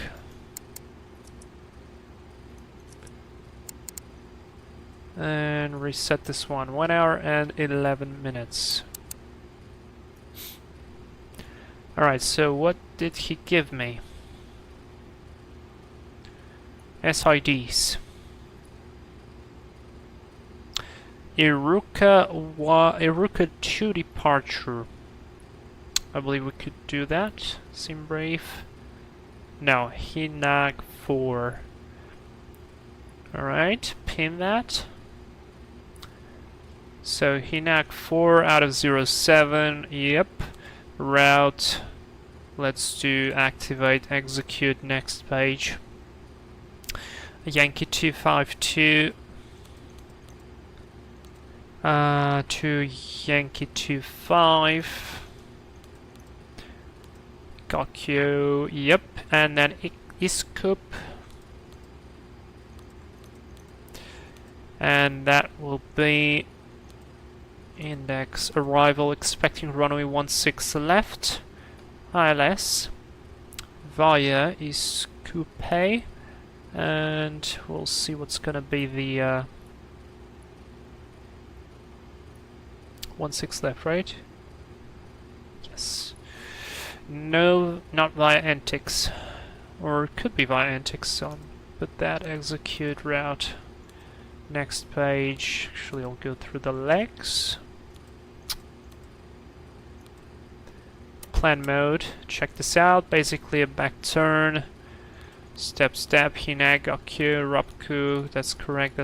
Then we've got all of this, which we're gonna probably skip, and proceed from Ugrad direct to Antix. And then the approach, that's correct. No discontinuities, right? Actually, we do have a discontinuity here.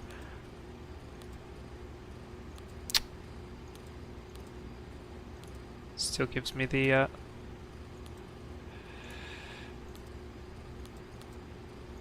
there we go.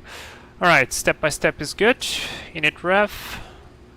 Gross weight, change that 125. Yeah, that's correct. We've got the fuel on, 9.3, yes we did. That goes on, still running on the APU, so that's fine. Reserves for this flight very quickly. So we've got reserves 2.6 plus 1.8, that will be 2.4, 3.4. Cruise altitude flight level 300. You know what we're gonna do, guys? I know what we are gonna be doing here. We're gonna be doing a completely fully locked power takeoff because we didn't do it previously, and I feel like we have to. Enable cruise altitude, yeah, I believe. I totally believe you. Know the rate, it's gonna be full power, 33 CG 0.8. You know what? Let me just do something here very quickly. I'd like to do at least 28 retouch load.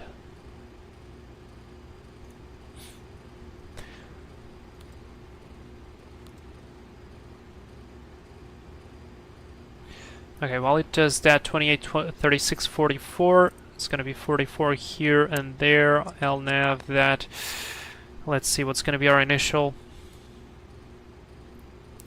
Initial 7. I'll put 7. We're gonna get there very quickly. We'll probably wake up the entire town, but who cares? We got 7.6. Daifuko, sorry, I missed your message. Hi, I just arrived. The King Air Evo 1.3 update is up. The G1000. Oh yes, yes, that's very good. So everybody, if you like the King Air, the freeware, the King Air G1000 version has got the new update with the weather radar. So you can go ahead and pick it up for free on the forums and fly it. You can now avoid all the weather because it's there. Come on, dude, it's just moving a couple of boxes. Shouldn't be that difficult. And cooler. It's very cool, but X-Plane does not render nearly enough buildings. The airport is in the middle of the city. Oh, yeah, I can imagine. And you've been to Fukuoka as well. That's pretty amazing. Alright, guys, let's do a very quick and dirty departure briefing. Just so we have something to have in mind. Okay, so we're flying Japan Air 311, same airplane, flight from oh my god, I keep forgetting the bloody name, Kumamoto to Fukuoka. No times are fine, the weather is fine, it's mostly the same. Shouldn't be really affected by anything. Here, let me just see the significant weather is going to be probably exactly the same. Yeah, we're actually going to get outside of the turbulence area, so that's good. And NTS will not be required. I will be using terrain radar on my side, and we are parked on stand 3, whatever stand that is. We're going to be pushing back into Papa, taxiing all the way down there to runway 07 and blasting off into the Hinak for departure from page 10-3. So, important notes here, of course, terrain. Alright, and our departure is going to be obstacle runway 7, 2,362, located in 6 nautical miles. Track 034 from end of runway 07, so that's important. 5.7 degrees percent climb gradient required up to 2,700. Yeah, we're going to absolutely comply with that. And initial climb, turn left, proceed direct to Kue VOR. So above 400, we're going to turn left and fly like crazy. Then climb via Kue, radial 219 to Hinak, cross Hinak out or above 8,000. You know what? So 8,000 it is. 8,000 it is. From there, we fly to... This doesn't matter because it's the transitions. We're not flying the transitions. So very simple departure. Out of here, we're going to be on the route climbing to flight level 300. I believe we can get there. And then we're going to join this arrival route into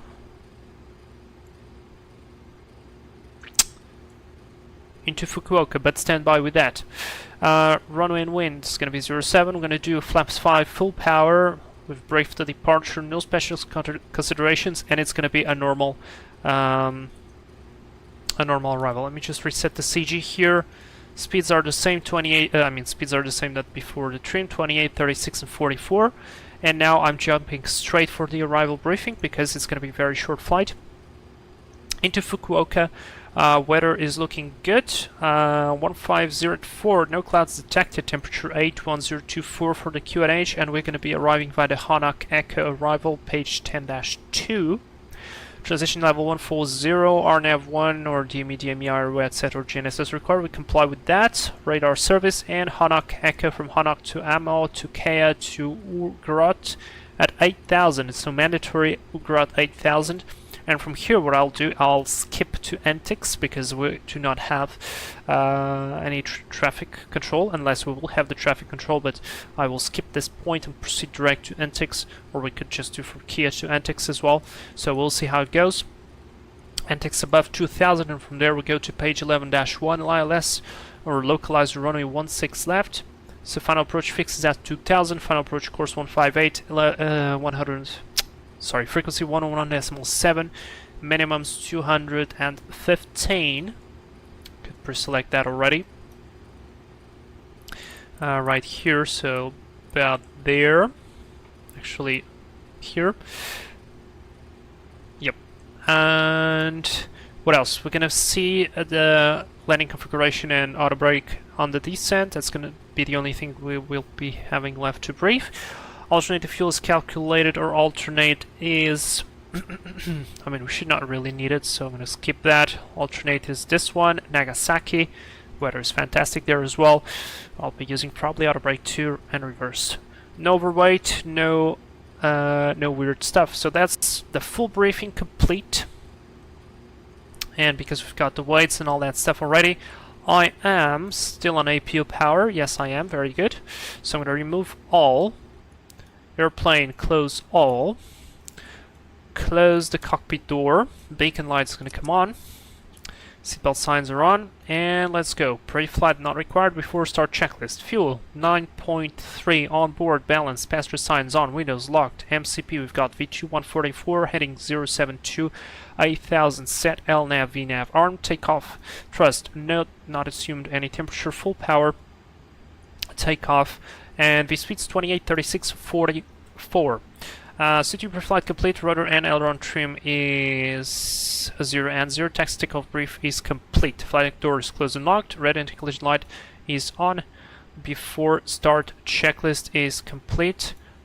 Ground to cockpit. Please show me where you want to go. I want to go right here. Ground to cockpit. Tow is driving up. Next is going to be before tax checklist. Let's just confirm there's no one there. Yep. Light overhead is off. Lovely. By the way, don't forget, tomorrow we are flying. We are flying from Anchorage to Seattle on the 720. Now I know I made the poll for you guys to vote if we would be flying from Seattle or from Anchorage, and I know that the flight from Seattle to Anchorage won. However, bear with me. I have another flight that's planned to go from Seattle to Anchorage, ready to connect. and I feel like that one would be much better to do this way. So in order for us to not repeat the same order of flights, we are going to depart from Anchorage and fly into Seattle. Speaking of that flight, how is going to be the weather there? Because last time I checked, the weather was terrible. It was literally foggy, so down to like minimus. Very bad in Anchorage, and Seattle was not looking very good. Oh, and by the way, I'm glad I actually tested Seattle because the runway was absolutely wavy on X-plane, so I had to apply the flatten one. Cooler. It sounds like I have been everywhere, but the path was... and bypass pin inserted. Release parking brake. Okay, the brakes are released. You're clear to push. Get us moving. Push back, and you may start engines. Roger that. Timer on. We are off. Look at those stars. So, Cooler, it sounds like I have been everywhere, but the path was San Francisco, RJFF. Ooh, that's Fukuoka, right? Via RCTP Taipei, then RJFO Oita, to RJA Narita, and then to Haneda, to San Francisco via Beijing. Holy cow, that is quite a long trip. Alright, flight reactors are back on. Let's go and start the engine. So, packs off. These ones had to be off. Ground. Got in 2. We are running.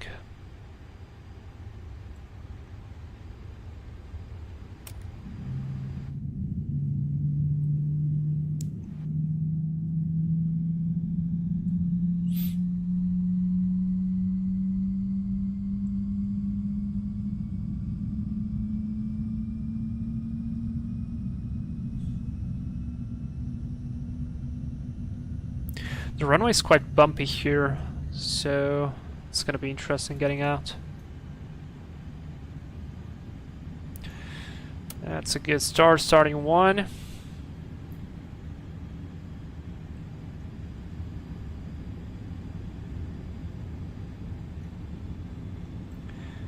Get the fuel in.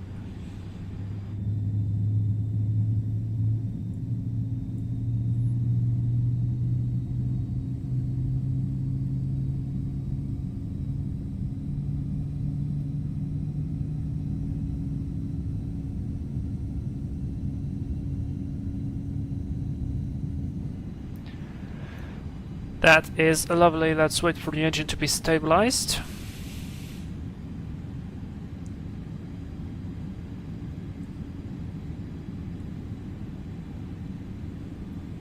So it's more that I never left from the same airport I came from, so I ended up using a lot of airports. That's actually cool, right? Got some different experiences.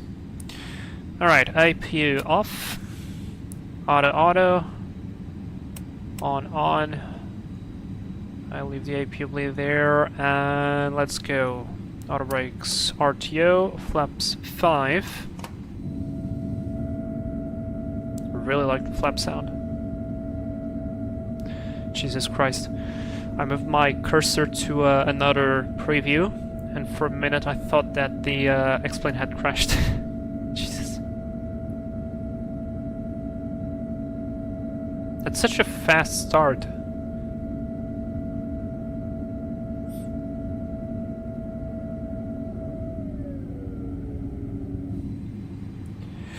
Alright, flight controls check.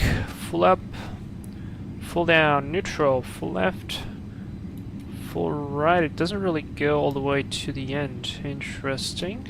But here it goes. Huh. Wait a minute. Response curve. What? What the hell?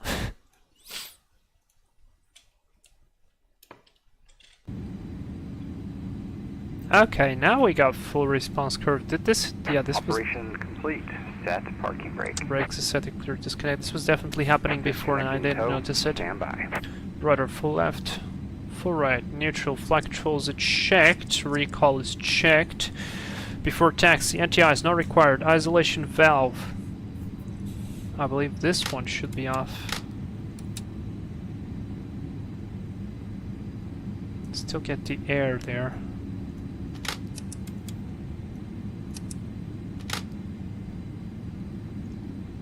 Yeah, now it's off. Alright, so it's definitely the valves. Perhaps it's these two. Should be off. Recall check our rake. RTO, ground equipment, just waiting for the guy, cause look at that light leak. Where is it coming from? So is disconnected and bypass pin has been removed. Hand signal will be on the left. We'll see you next time. Have a safe flight. Thank you very much. See you next time. Let's get the lights on. Okay, now I can barely see a light ahead of me.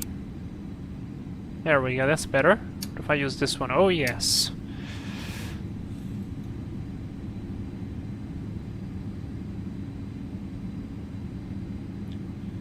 And signal received, brakes are released, and we are off.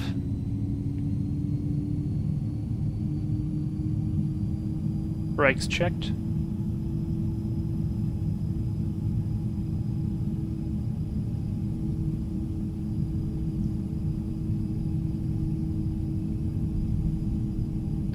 We are off.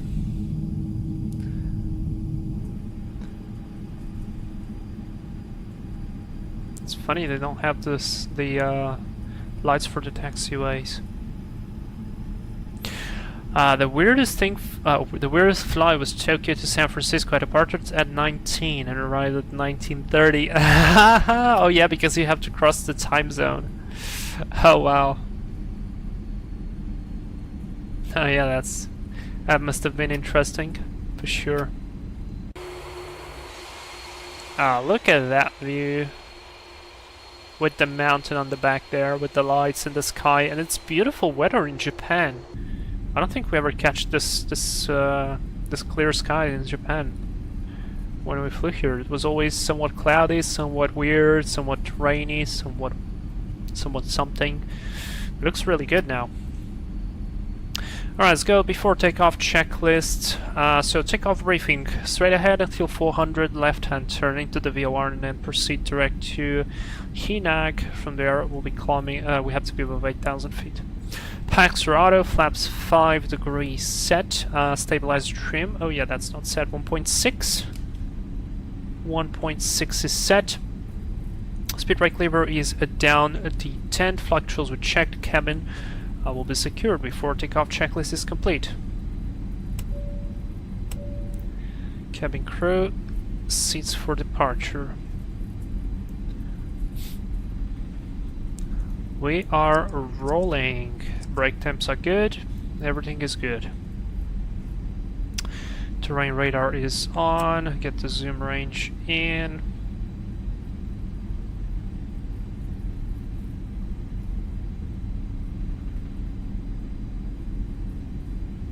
Takeoff, okay, oh yes. Again, oh wait, we have a traffic here, but we'll see. Final's clear. The other side is clear as well. I'm taxing quite fast. Be a little bit slower. Yeah, right side's clear as well. Alright, let's get lights on. Strobes, logo, we cleared to go. Transponder TARA. Kumamoto traffic, Japan Air 311 Heavy will be departing runway 7. Oh wow, look at that. It's quite beautiful. And a bumpy runway.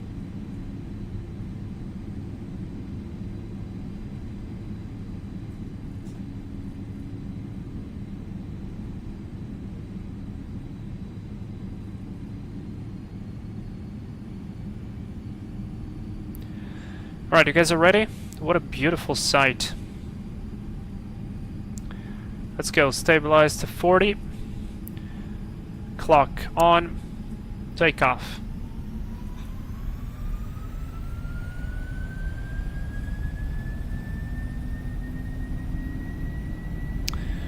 And 1. Forward pressure. Speed is alive. Thrust is set. There's 80 knots. Throttle hold is going to be fast.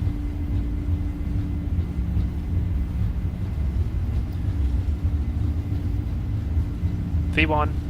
Rotate.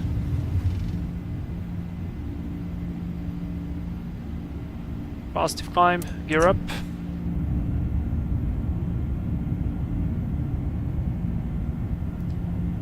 What a lovely sight. Past 400 feet, left-hand turn. And 1 VNAV speed. There's the thrust reduction.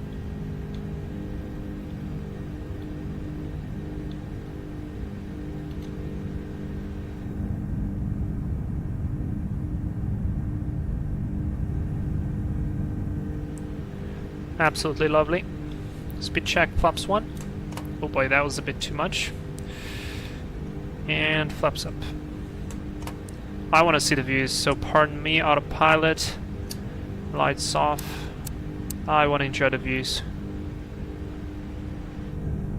I want to see the views. Oh, Sync Crash Flyer gifted 1 crew member pass. Thank you so much, man. Holy cow. Look at this. Dude, you're very generous. Absolutely stunning. I love this. I wish the sound of the engine was a little bit more pronounced though. I mean, it sounds beautiful. Alright, don't forget to fly the plane. approaching 6,000 already. Okay, I'm gonna guess set our cruise altitude 300. That's set. Enable cruise altitude. We're gonna disregard that. I just want to sit into the wing view because this is amazing.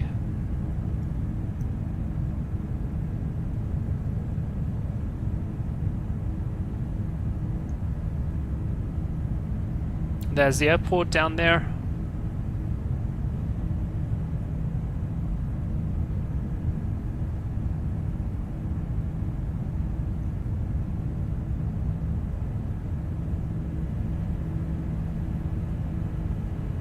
Oh man, if I explain how actually the night lighting going further away, it would be so beautiful right now.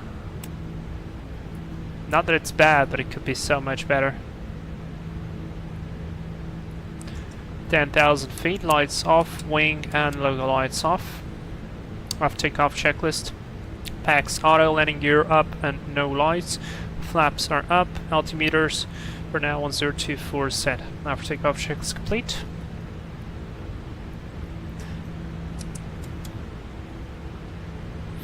There we go, accelerating like madman, look at us go.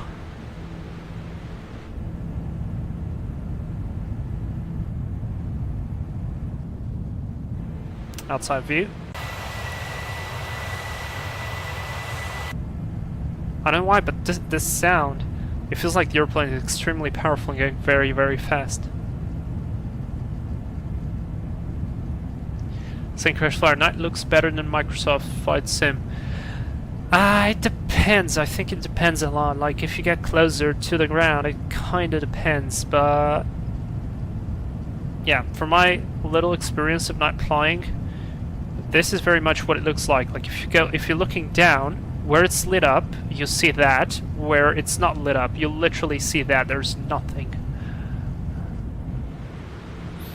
And there we go. Look at us climbing. And approaching 14,000 feet. Let's set QNH standard on both sides. Transition is set.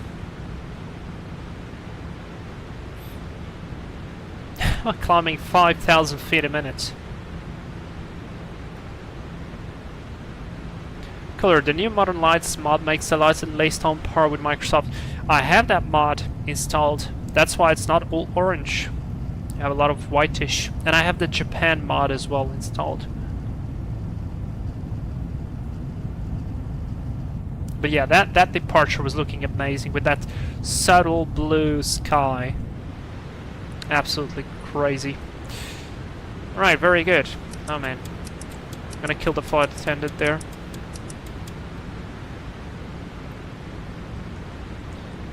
Okay, I have to admit, this cockpit actually is looking nice. Screenshot. We are, however, not flying very directly to Hinag.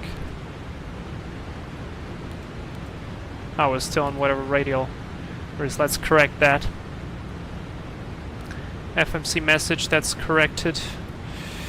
And now let's focus on the arrivals. So, Minimus 215, I've already set the note here. Let me put the DH just so it doesn't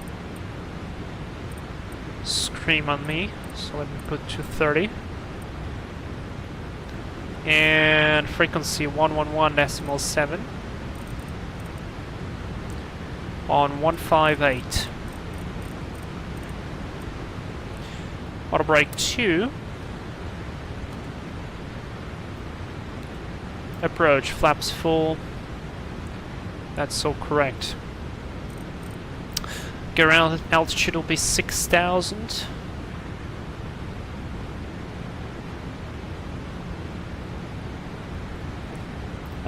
Where are you going?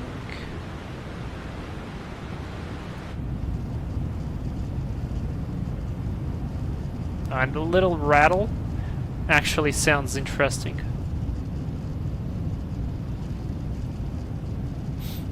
Cooler, excuse me, I thought I was the flight attendant. Well, you may be. However, I think we've got Susie we decided that Susie would be the flight attendant. Oh my gosh, look at this. Wait, I need to put logo and wing lights just for the screenshot.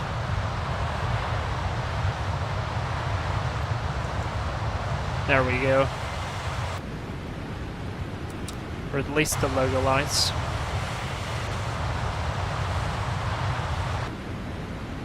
Beautiful. Okay, align the heading. Approaching flight level 300. And let's make a very quick calculation. So NTX is above 2000. Active 2000, and we have 5 miles. Okay, let's plan for active to be at 2000, so we count for a little bit of deceleration. So active, from active we have 3 miles. So, and by the way, we need how much? We have flight level 300, so 300, that will be 30 minus 2, 28. 28 times 3 is going to be 84, so let me write that down, 84 miles.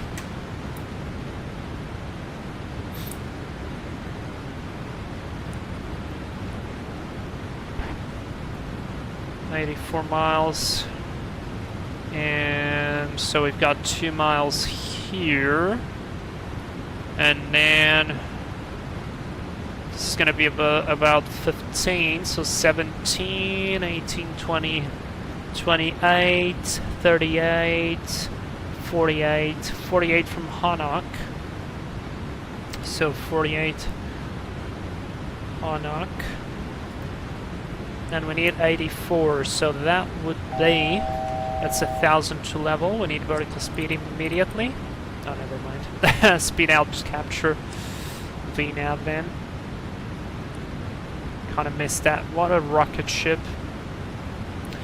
So, Hanok, 48, so let's see, we need 84,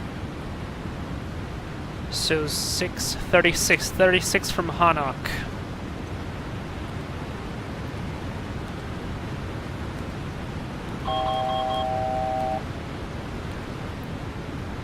Altitude alert, that's checked. Okay, Hanok, we have 48 miles to go, we need to start the descent, 36 miles from it. So we're looking good. We're looking good. Let me go altitude hold.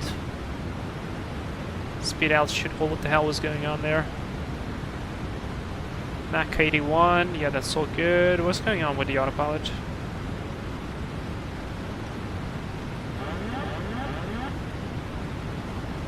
Oh yeah, mate, you are giving me too much speed.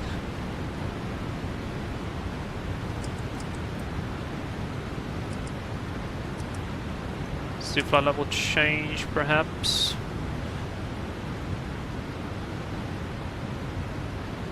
Alright, what's going on with the autopilot now?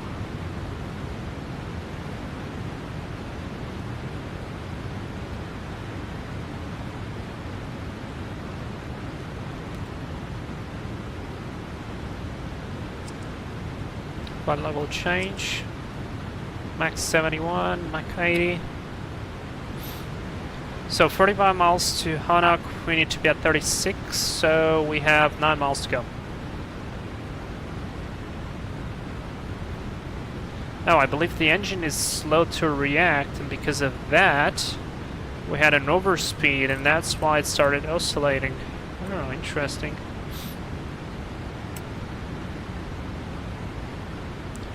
So now we'll get to flight level 300. Now we'll see. True, Susie, how are you today? I had tacos for lunch, so it's not bad today. Oh, good. Susie emoji next. Oh my god, yes. Yes, I'm writing that. Susie emoji. Absolutely. Yeah. Look at the speed. This is what was going up and down. I believe some turbulence or whatever. Alright, 39, 3 miles to go. 3 miles to go. Ogrod 8000 mandatory. Also, landing field elevation 30. Oh wait. Set. 8,000 feet set. 36. Vertical speed. Down we go. And just slow down a tiny bit.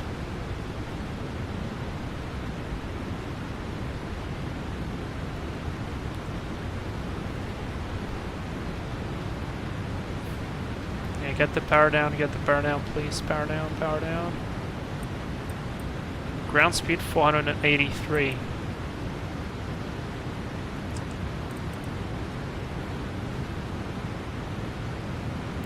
So Ugrot at 8. Do we have a speed restriction? No. We have a 210, but that's in the turn. So I believe we can lose that one just fine.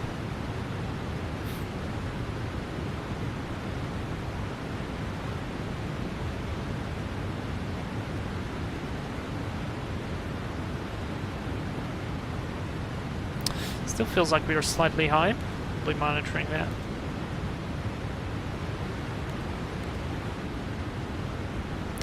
And approach speed is going to be 140, yeah. 140, descent checklist.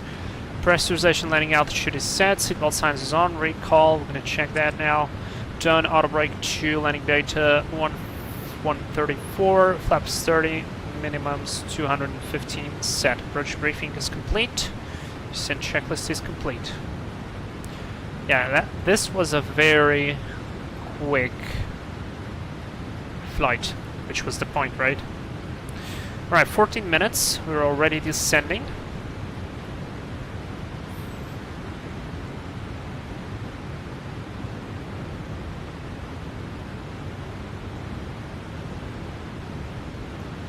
I believe I will have to use a little bit of speed brake. Prefer to use it now than later.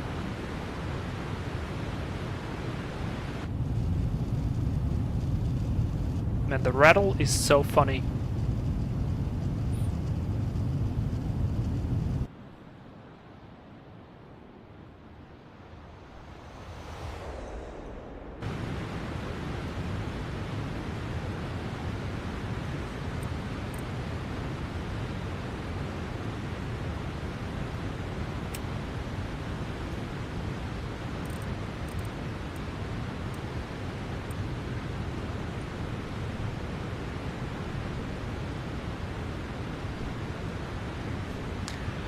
Clear, I will not be posting my face, you'll have to be creative.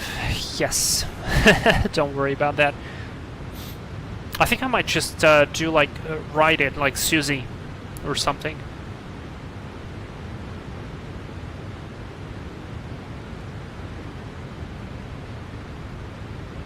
I'm not sure how that would be written in text, but we'll see.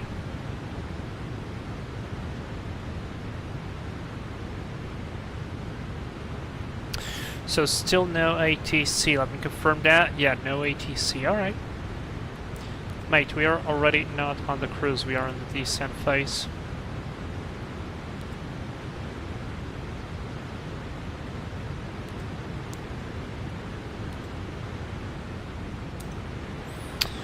Acquisition level is correct.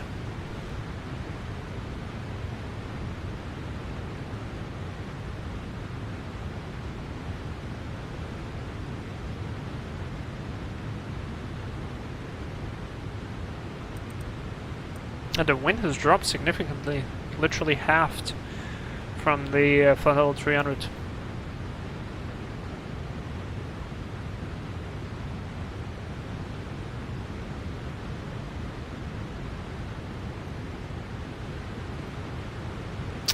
Yeah, man, I really wish X-Plane would get rid of this loading. This is terrible. It breaks so much because I feel like the lights itself are quite good. If only they went into the distance. That would be like, just imagine, because somewhere along there it's water, so it would end up where the land ends. It would look so much better.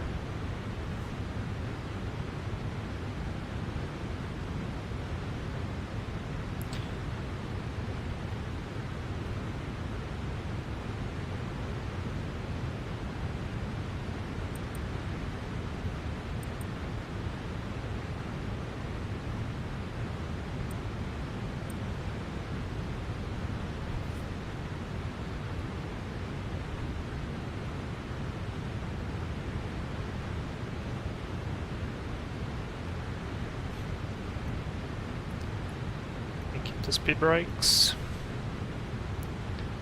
Thought the wind would be a little bit more powerful.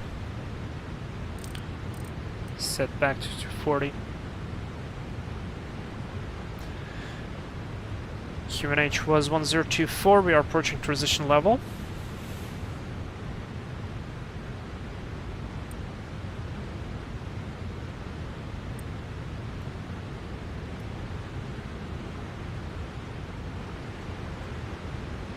You can kind of see the limit where it ends, and that's definitely the airport. Somewhere on an island.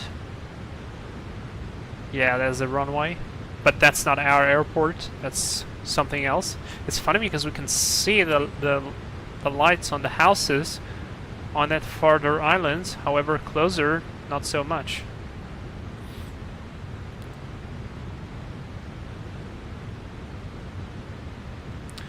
Right, let's set QNH 1024. 1, 2, and 3. Set, approach checklist, altimeters, QNH 1024 set on both sides. It is cross-checked, and nav aids, we've got 111.7 with 158 on the course. That's the approach checklist complete. Oh god, not this one. Align the heading.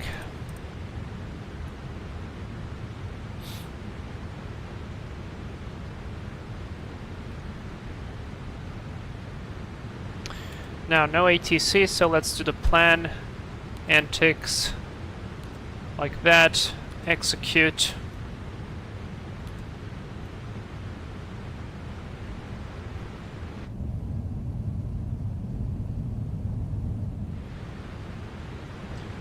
I was expecting to see a lot of lights here, but I'm not seeing. That looks like... I don't know. Interesting. So it's free speed, guys. It's late, so we've got free speed available. So you know what, actually I could probably, because there's free speed and no restrictions, let's do that. Let's do 2000. We might still need a bit of speed brakes though. Okay, you know what, now let's comply until the 8000 at Urgat.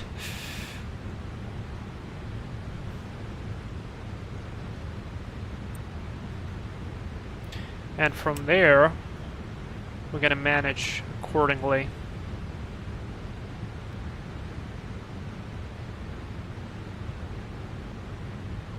Urgat.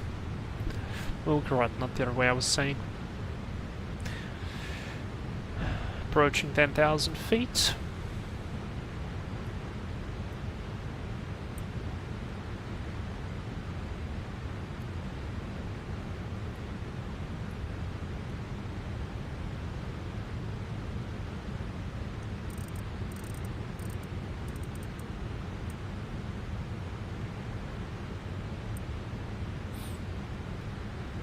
Let's get lights on, wing and logo on.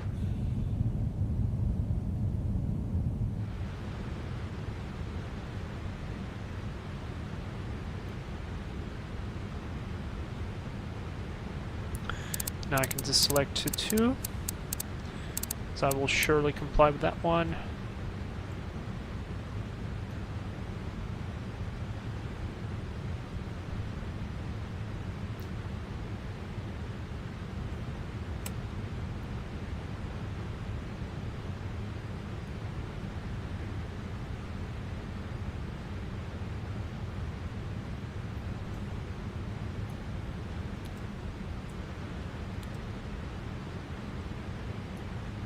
We're just going to reset a cruise altitude so it stops complaining. There we go, passing at 8. Not bad. Let's go flaps 1.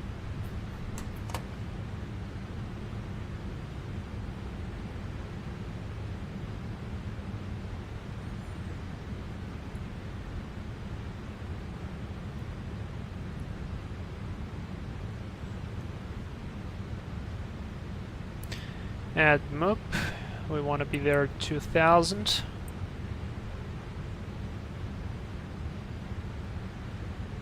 Or at least on active. Yeah, active would be better.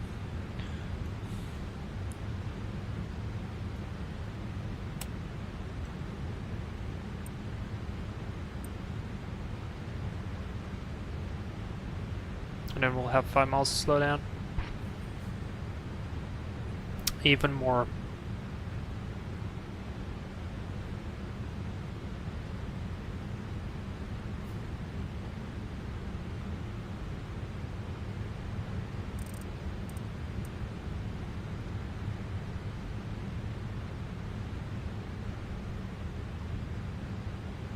And configure the airplane because we will be intercepting the glide slope at 2,000 feet. The airport is basically sea level, and that means, well, it's usually where we put the gear down at 2,000 feet. So I want to be at 180. 180 there. Don't care that much about the speed now.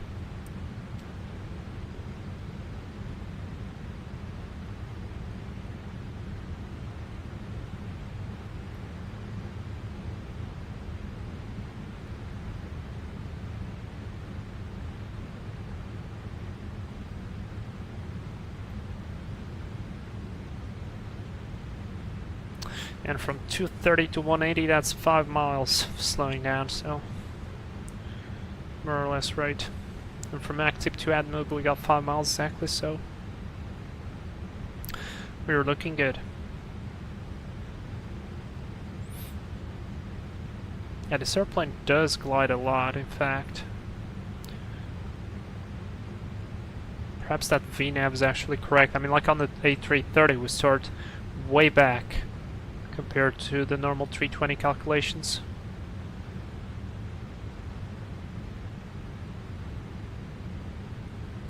The wind is dying off. It should switch. It should switch to 1503 on the ground level, so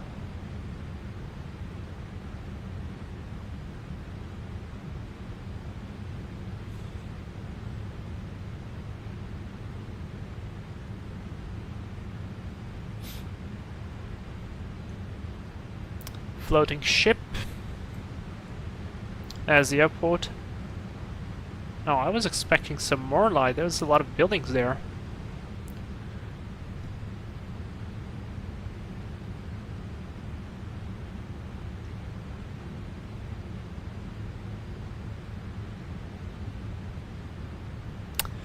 We got glide slope live as well.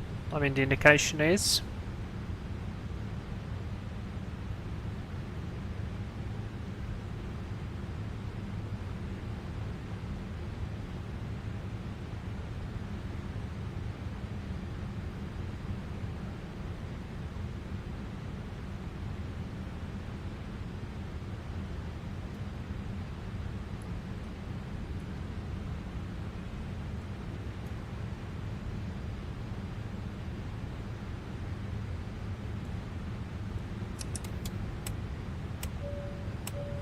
cabin crew seats for landing. That's checked. 158 on the heading set. Ah, there we go. There's another thing. And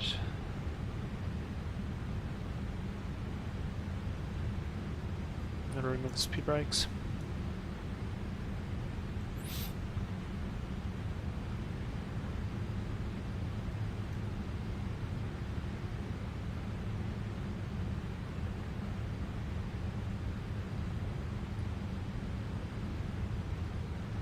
Pretty good, 230 knots, reaching active, and altitude capture just started to level off, so speed will start to bleed off.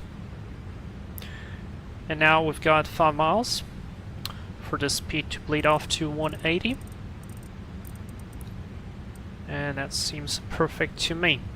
Now I'm going to arm approach mode, set go around altitude, localizer is alive.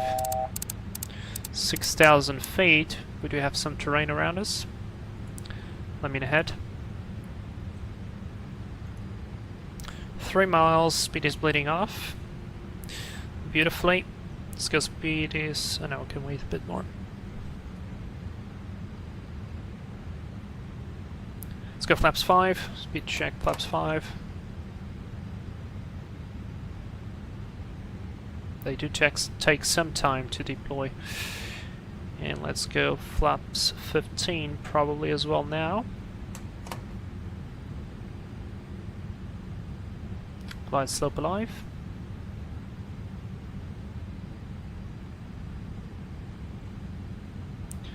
.140 on the speed is our target. There we go, look at that, 0.7 miles. We are on 180, flaps 15. Just now started to spool up, and we're just about to catch the glide path.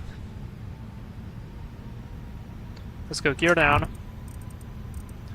Speed brakes armed. Lights on. Come on.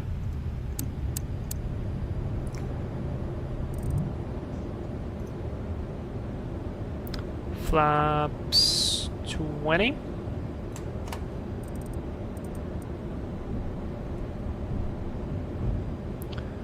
Flaps 25. Coming in a second. Now.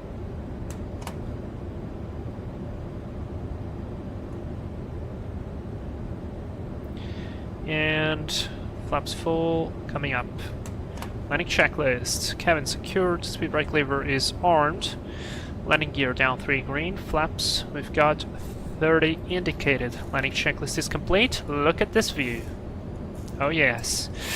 So let's get the power in. It's about 1,000 feet. Just about to become stabilized. Autopilot off. Auto throttle off. 1,000. It's checked. We're stabilized. Oh my god, it's beautiful.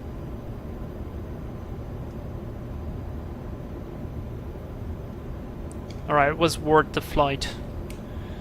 It was worth it.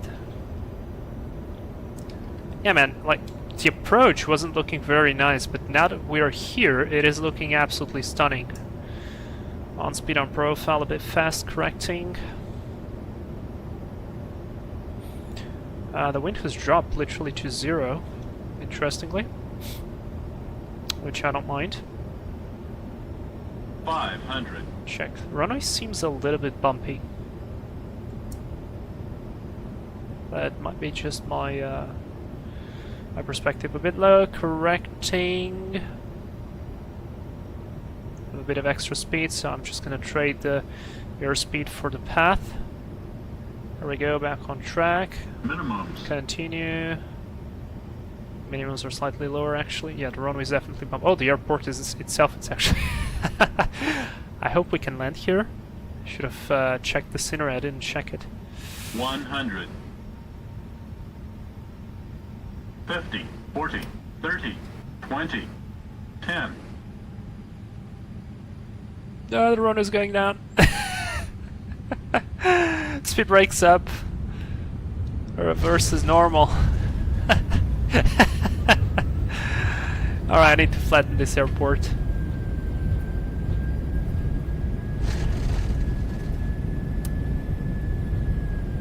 I didn't disarm the auto brakes, but okay, 60 knots. Reverse is out. 31 minutes, clock on. And start the APU. That wasn't too bad. The runway there. Oh boy, I didn't brief. To which side should we vacate?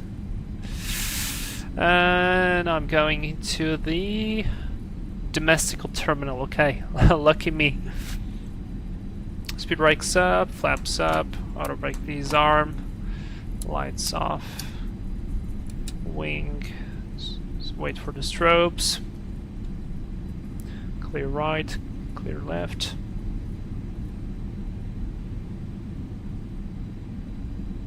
Oh boy. Oh no, it's even worse near the terminal. Oh no, I should have checked this. I'm so sorry. Well, Seattle was looking very much like this. In fact, even worse. I can show you. I need to show the screenshot. And funnily enough, I was testing this exact airplane with Seattle, and I was doing an approach with real weather, and the visibility was actually pretty bad from the real weather stuff.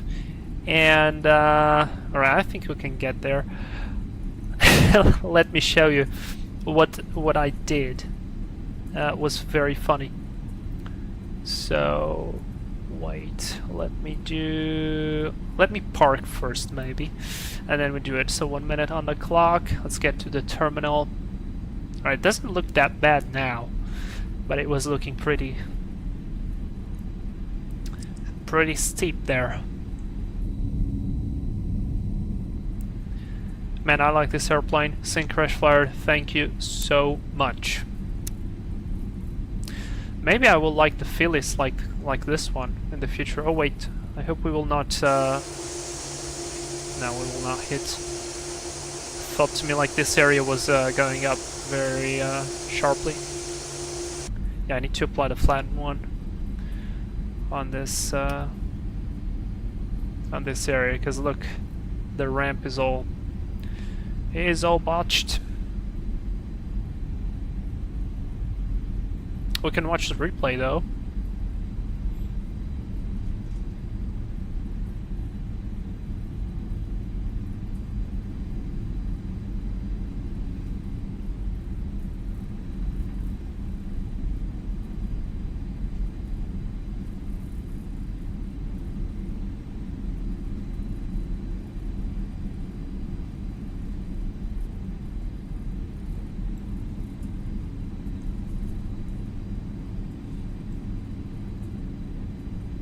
Kilo 6. Kilo 6. Now let's go to that one. Yeah, this scenery are not very well done.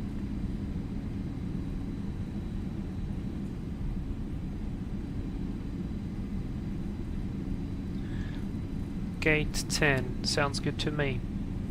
Oh, we were. Oh no, wait, we were on a parallel taxi spot. Yes, we were. Nice. You didn't see that? That didn't happen. Let's put the lights off.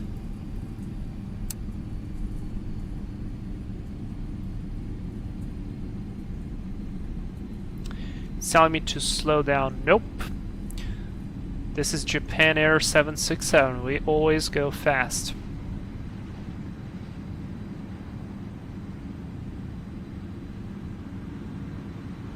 Crap. That's a bit too much.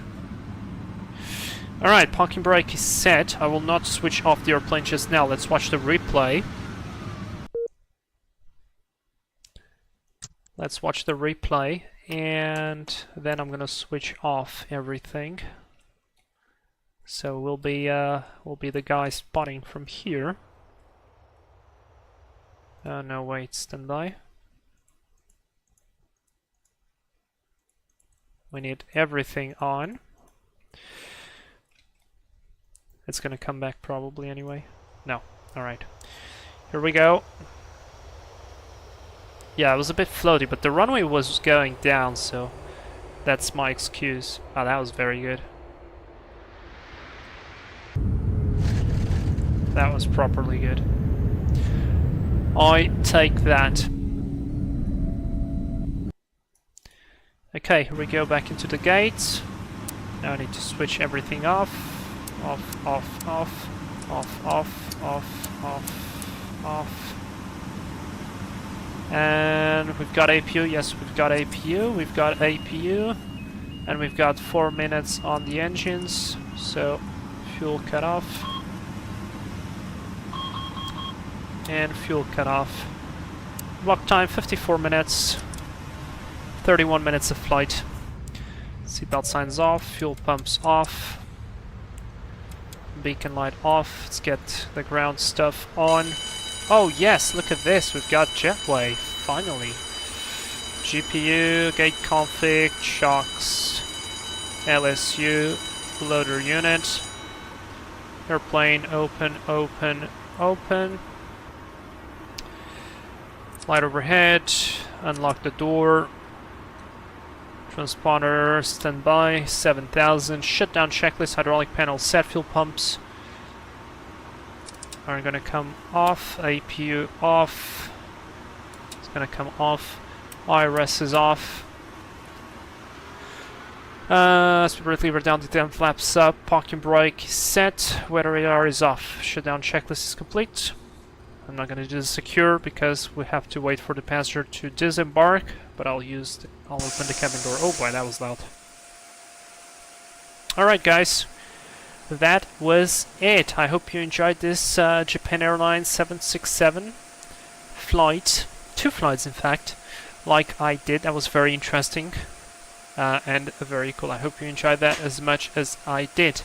Now, tomorrow, we will be doing a longer flight, 720 from Anchorage to Seattle, VOR navigation. In fact, let me give you a sneak peek of what I have here. So this is the route I have planned. Should be about 2 hours and something. And during the cruise, I will be studying. I have a huge summary that I created for my instrument rating, which, by the way, I passed my check flight. Like before the exam, our flight school has a check flight. When was it? Yesterday, actually. It was yesterday, and it went well. I enjoyed it very much. I polished what I had to polish. I still have, of course, a couple of things that I have to pay attention to. But overall it's looking good. And so tomorrow I will be reading all that stuff and organizing that. So yes, and I think I spoke about Seattle, but this was my first test flight on the 7.6 and I was approaching from that side there and I noticed this. So that was pretty crazy, and this is what I did basically. That was a very large oh no, and I'm just gonna land somewhere else.